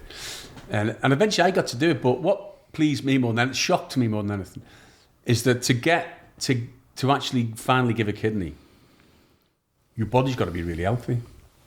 Genuinely. I thought they were going to laugh. I mean, I've been a drinker since I was 16, right? You know, we mentioned university, I haven't stopped since then. Yeah. And I just thought, and this was 5 years ago. So no sober October. I'm in my mid-50s, thought they're going to laugh.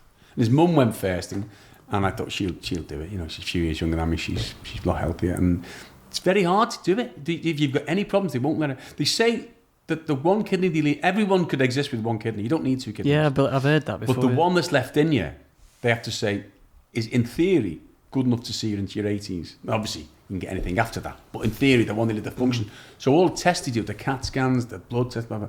I thought, I'm going to get thrown out the first one, you know, because loads of people, they're just going to find scar and go, yeah, that was a good laugh, son, well done. Yeah. And right the way through, did it.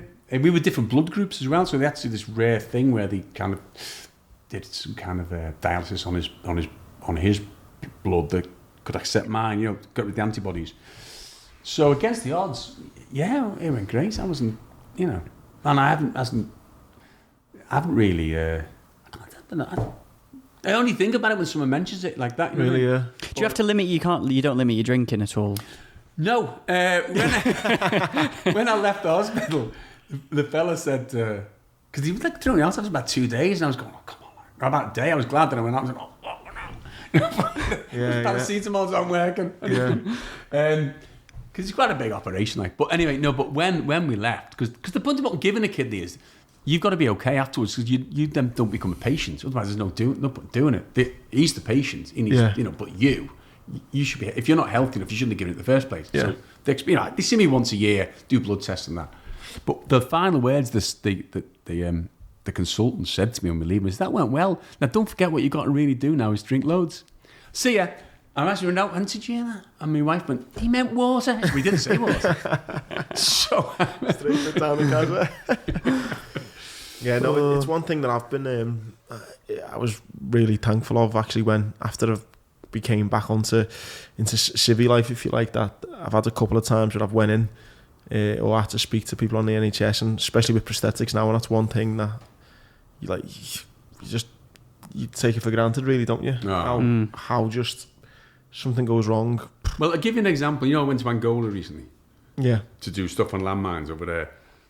And as you know, landmines are the most horrendous, evil weapon in the world, because they're not meant to kill you, are they?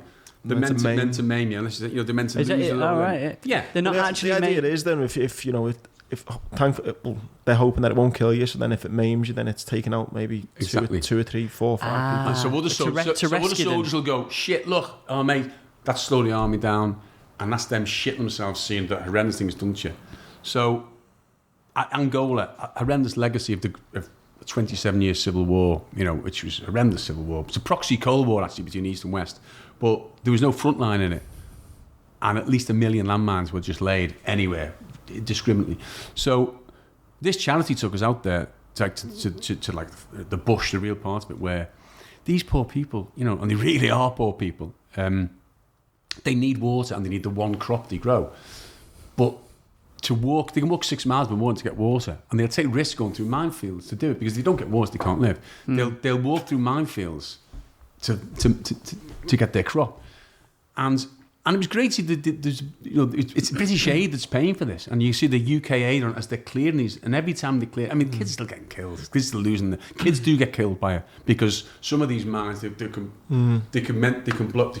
blow up there, can't they? You know, they can jump up. But anyway, just to answer your question, the Angolan economy is really tanked because of oil's gone, and aid for this scheme has kind of gone as well. That was one of the reasons I was there to highlight it.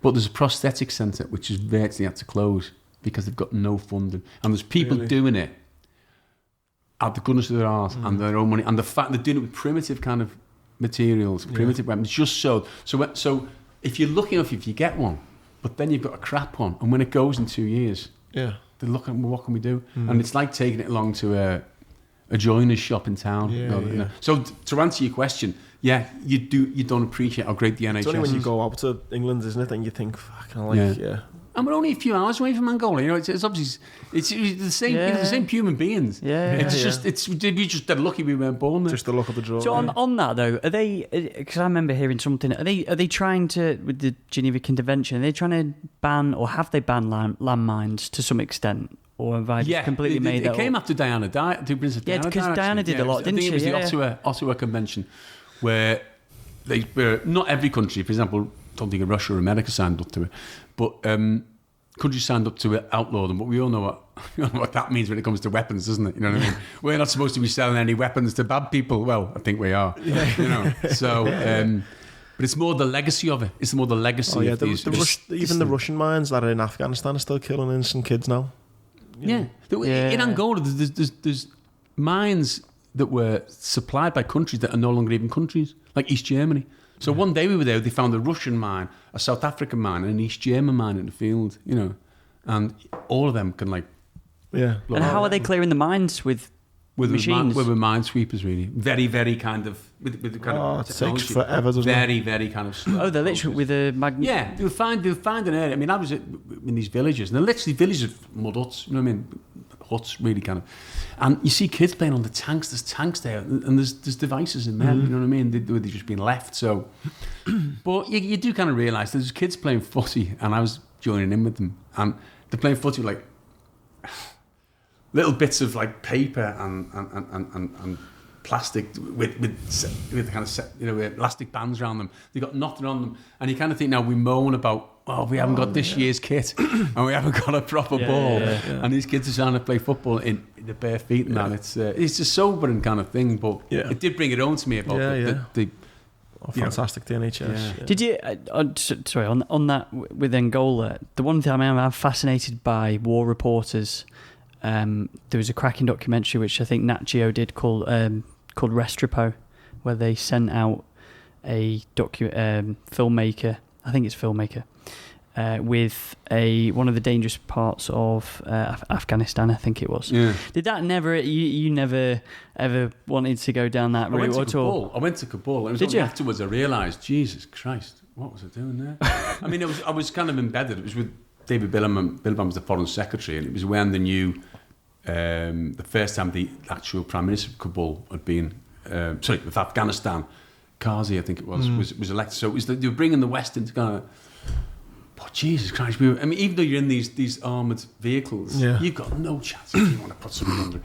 And there's little areas of Kabul where the international community can go for a meal and over the years, I've seen the name of the place blown up and people just killed it. And we went out to like villages to show what Difford were doing, the kind of schemes they were doing, to speak to elders. And we were getting out and walking along, and I'm thinking, any minute, the Taliban can just come over and gone. So I've got utter, respect and embrace for those people. Mate, so last kind of serious one before I go into some little less more fun that we can talk about football. But on the whole, with your kind of illustrious career in journalism, what you've done, everything you've done, and your heroes, someone like Jack Jones, and people, you've lived through it. You've seen everything what Liverpool's been through and everything.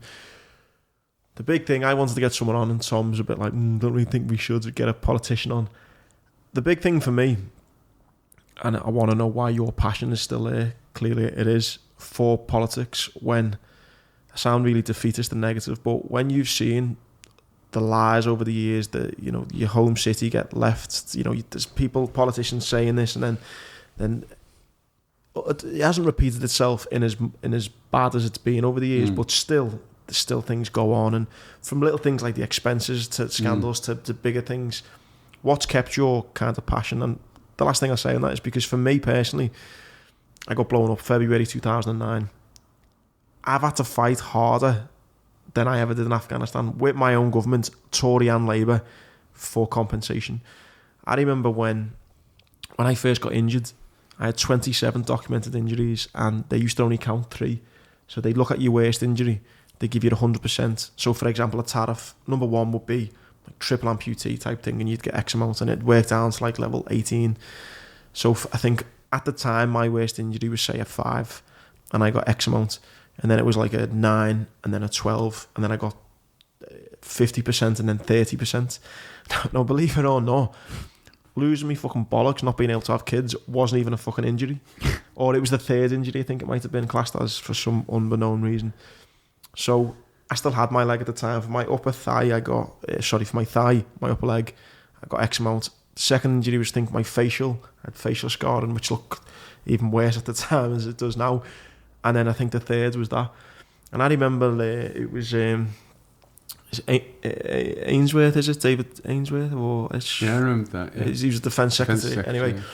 And again, I'm just a bit ballsy and a bit fucking, excuse the pun, ballsy, but I was a bit fucking cocky.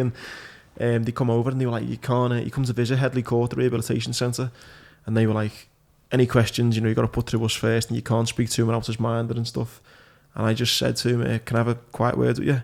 And everyone was like, fuck, And I went, I remember I just said to him, have you got children? And he said, I think he said, yeah, or whatever. And I said, would it be wrong of me to ask you if you'd put a price on them? And he said, oh, what do you mean? And I said, well, I've lost the ability to have kids, and I think you valued that at about £7,000, and I'm just wondering, are you going to look into this compensation scheme because of it? And I kind of was a bit wrong of me to do, but I thought, anyway, in it, not just because of me, but thankfully the compensation scheme got reviewed and stuff like this. But still, now I've seen Defence Secretary after Defence Secretary and Health Minister. The latest one was Jeremy Hunt. He done one recently. It was the most shithousery thing I've ever seen. He come and spoke to loads of injured soldiers, and it was all about prosthetics and how your prosthetics you'll get looked after basically on the NHS. And he comes and he starts going, he goes, guys, if I have to cut this conference or question time short, it's because I'm not feeling great, and I might actually shit myself at any moment. So if I've got to run out, I'm not mugging you off it. But in 5 minutes, the questions started getting a bit heated, and he just fucking bailed. That was Hunt. Yeah. So the question to you is, from what I've experienced, it's nothing compared to what you've experienced, but I've lost it. Like I can't vote because I just think they're all fucking same. I get that, and I've got to say, I've never ever held politicians in as lower esteem as I do now. Just totally, not just over Brexit, just generally. I see certain types, and I just go. And also being close and working in Westminster over the years, which I've done on and off, but never in the bubble. You do get to see some shysters, and you do get to think, what are you in it for? It gets more to the point where Billy Connolly, I think, once said that, once a person decides they're going to be a politician, that should be enough to disbar them from it. And there's such a great truism in that. Because why? What most young people wouldn't want to do it, but certain people do it. It's, show business for ugly people, as they say. But there's also some great politicians over the years. There still are some good ones now, by the way, locally and that. But I think it's becoming fewer and fewer. I sometimes more. I kind of doubt some of the motives of a lot of politicians across the board, really. But it's not. You don't have to be interested in politicians to still be interested in politics, because politics is in everything. I think you see politics in everything. Well, you've seen it over football, haven't you? You see it over football. Yeah. You see it over, and it's kind of that's what keeps me interested in as a subject, and it certainly is something to write about. But yeah, I kind of do know what you mean about the political. It's just class. seeing your passion over the last, we've been chatting it. I just thought it was interesting. And it's kind of, I think over the years, doing my job as a columnist, if you look up everybody, Brexit's just stuck everyone in a rut. And I'm not going to get into the politics of Brexit, but just saying generally the issue, the fact that we've driven into this. This is like a car stuck on a road, and it might keep spinning the wheels, nothing's happening. And people push it one way, people push it the other way. But people are generally just pissed off. And it's as though this is your job. And these politicians, they got 10 grand pay rise a few years back. When austerity was biting, and most people, most public servants were getting nothing. Dad a fireman, and they got 10 grand. You go, well, you're on 70 odd grand now, and your expenses, and kind of, you look at Northern Ireland, where they haven't even sat in the Stormont for a few years, and they're calling the shots. It's kind of, they are at very, very low points, and they know it. You know, they do know it. And I feel sorry for a lot of them who were good politicians, or even bad ones who were getting trolled and getting shit about it. But they've kind of brought it on themselves because, you know, a lot of... And I think what you say, you're disillusioned, I think that's fed into the mess we're in. I think a lot of people have gone, you know what? But as much as I hate it and I am disillusioned, I am grateful, though, like say, when I read your stuff, that... Because I'd listen to you talk about it and have an opinion on it, and I'd much rather do that than actually listen to them. So I'm almost grateful that people like yourself are still interested. Yeah, it's a good point. Yeah, it's almost like you're doing the work for me in a sense, because it's like Well, you can't let them off, can you? That's what I mean. I mean, that's the thing. I mean, if journalists get a lot of stick, rightly so, whatever. But believe me, really believe me when I say this about the British press, is that, you know, we hold power. There's a lot of faults with the British press, but no other country holds power, speaks to, you know, the truth to power, as they say, as much as we do, as the British press does. And you can see, I've been in press conferences with American politicians, and they've just been shocked at the directness of the questions from the British press back. Now, you see it. Some people may take that as being, oh God, that's brutal. But they're politicians, and they hold them. Even you watch some of the, you know, in the 6 o'clock news, you see these polite questions. Then you'll see a British journalist coming in, BBC, ITV, bang. You know, you're not getting. And then these other, and you know, that you mentioned the expenses scandal. If it wasn't for, you know, journalists, that would never have come out. Yeah. They'd still be claiming, you know, 200 grand for the second homes and John Lewis kitchens and blah, you know, price of a stamp and a poppy, you know, and a flake, you know, and pornos as well. That was a good one. Oh yeah, it was pornos. Yeah, it was, wasn't it? Thrown in there. Yeah. No, like I say, no, I do. It's good to have people who are, because I am defeated over it, and I'd never. I'd like to think I've never quit anything in my life, but on that, I'm just like, I think most of the country. Yeah, definitely. Right, mate. To finish off on something a bit brighter, well, a lot brighter. Our beloved football club. Where would you say we started with Shankly?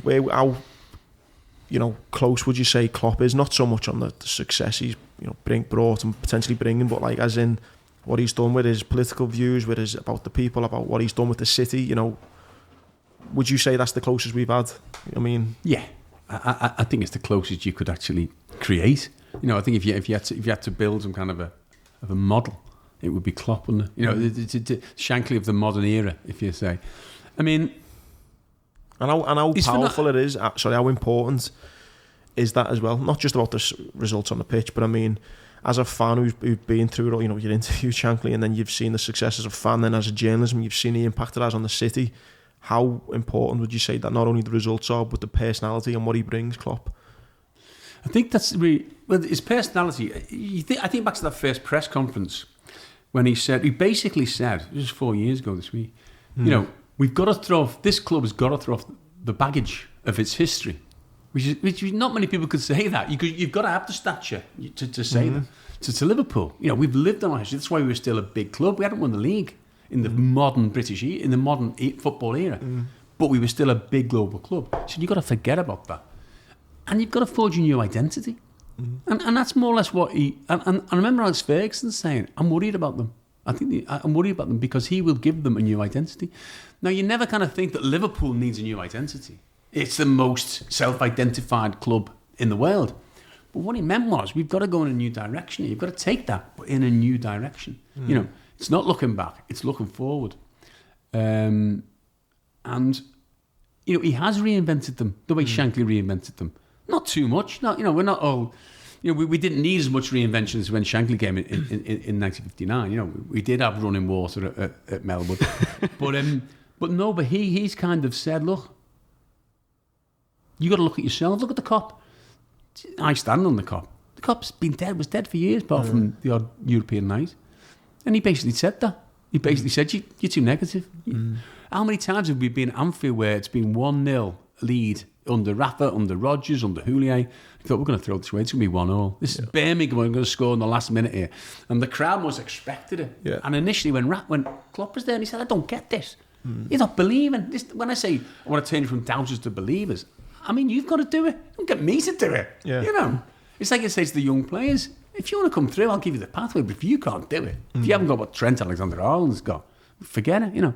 And I think he's made the fans realise, look at themselves. And so the Kop now, even on a kind of average match day, is a hell of a lot better than it was.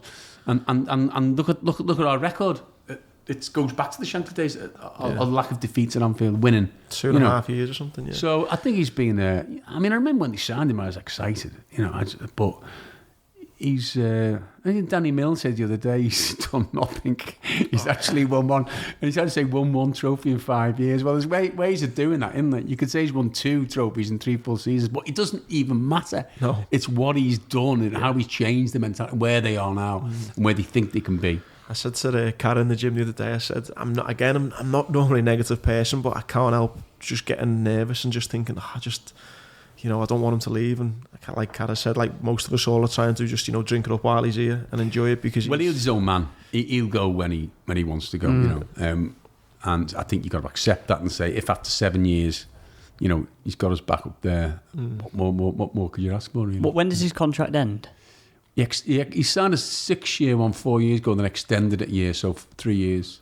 In 3 years' time. Yeah. The great thing about that, and hopefully we won't be talking about this for a long time, but I always remember what Phil said to me after Madrid, and again, I was with you for one of my best nights ever. It was an amazing night, Madrid, and drinking beer with you and the lads and everyone. And I remember the next day or something, a week later, I said to Phil, how does that get better?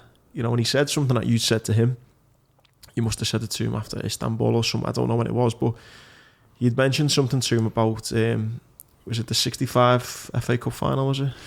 I think it might have been about 84 in Rome. Was it? When we won there, and we thought, how can we get better? How can you get better? Winning the European Cup on an Italian's grounds, and you think, well, it can, because Istanbul was better. Yeah, I was just on a massive come down, and I'm like, mate, this is it. No, how can you get better than this? And then he just said, listen to me, our fella said, look, it will. It just does. And, I want to visit that conversation in May, hopefully when we win the league. Well, if we do, and I can't even think about that. We've had too many, just let it go, don't you? Just take it as it comes. But it will feel better, won't it? It will feel, if it happens, Yeah. You put, not to bring this up, but you put Liverpool as first when you did at the start of this. I did, didn't I? Yeah. That was the kind of thing that took bollocks for me, because I knew it was going to get stick. I normally don't do predictions, because if I do, they're going to go, oh, fucking hell, a Liverpool fan. And I did get a lot of people going, oh, that's surprising, isn't it? The resident Liverpool fan tipped Liverpool for the title. But also it's tempting fate. But I just thought, You're talking shite there. Naby Keita could finally become the attacker. We need to get him playing first. He still could become. Let me move that so you can see that. But not many people tipped him. Where did you put Everton? I think I might have put them 7th. 7th? 7th. You're way off there, mate. Man City 2nd, was it? Yeah.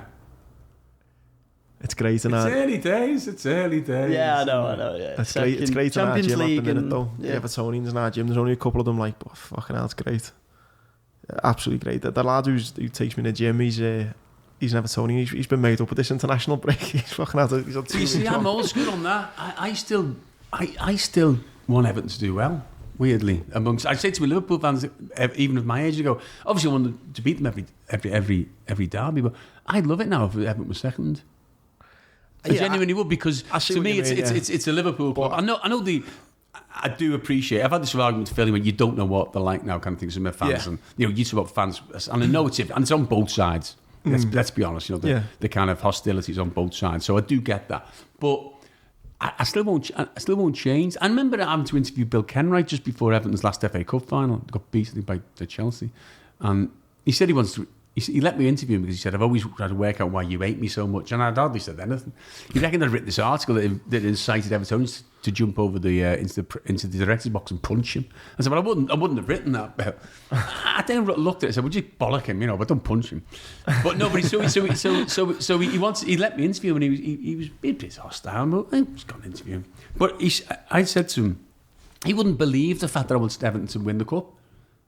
And I thought, who's more old school here, mate? You're older than me. So you've been at Liverpool a long time. Yeah. Because I actually do. And I certainly wouldn't make that up to you, But so that's not me trying to, score points with any Evertonian listener. It's just a genuine thing. I think that. I think it should be relegated. Because I think Liverpool as a city needs those two teams. That's the only reason I wouldn't mind seeing them doing well. I'd love them to have this new stadium, I think. I'd love that, for the city. Yeah. Do you know what I mean? But would it be funny if they got relegated? Yeah, I would laugh, yeah. Well, that's fair.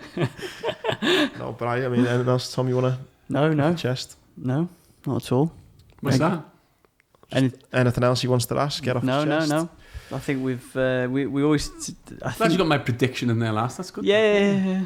Although it's probably jinxed it now, isn't it? No, yeah, nice one, Tom. No, but I honestly, mate, it's a pleasure to. Yeah, I enjoyed it. Sorry, can I just say, Man United 4th? That was a bit hedging me bets there. Wasn't it? Yeah. It's been awesome, mate, to learn more about your life as well, mate. I knew obviously you're a top fella to have a beer with, but it's been, mate, great to know about your life and your passions. And thank you so much. Yeah, thanks for your time as well. 2 hours again. I know we always talk about times, don't we, at the end, but 2 hours. Incredible. You'll have to cut that, won't you?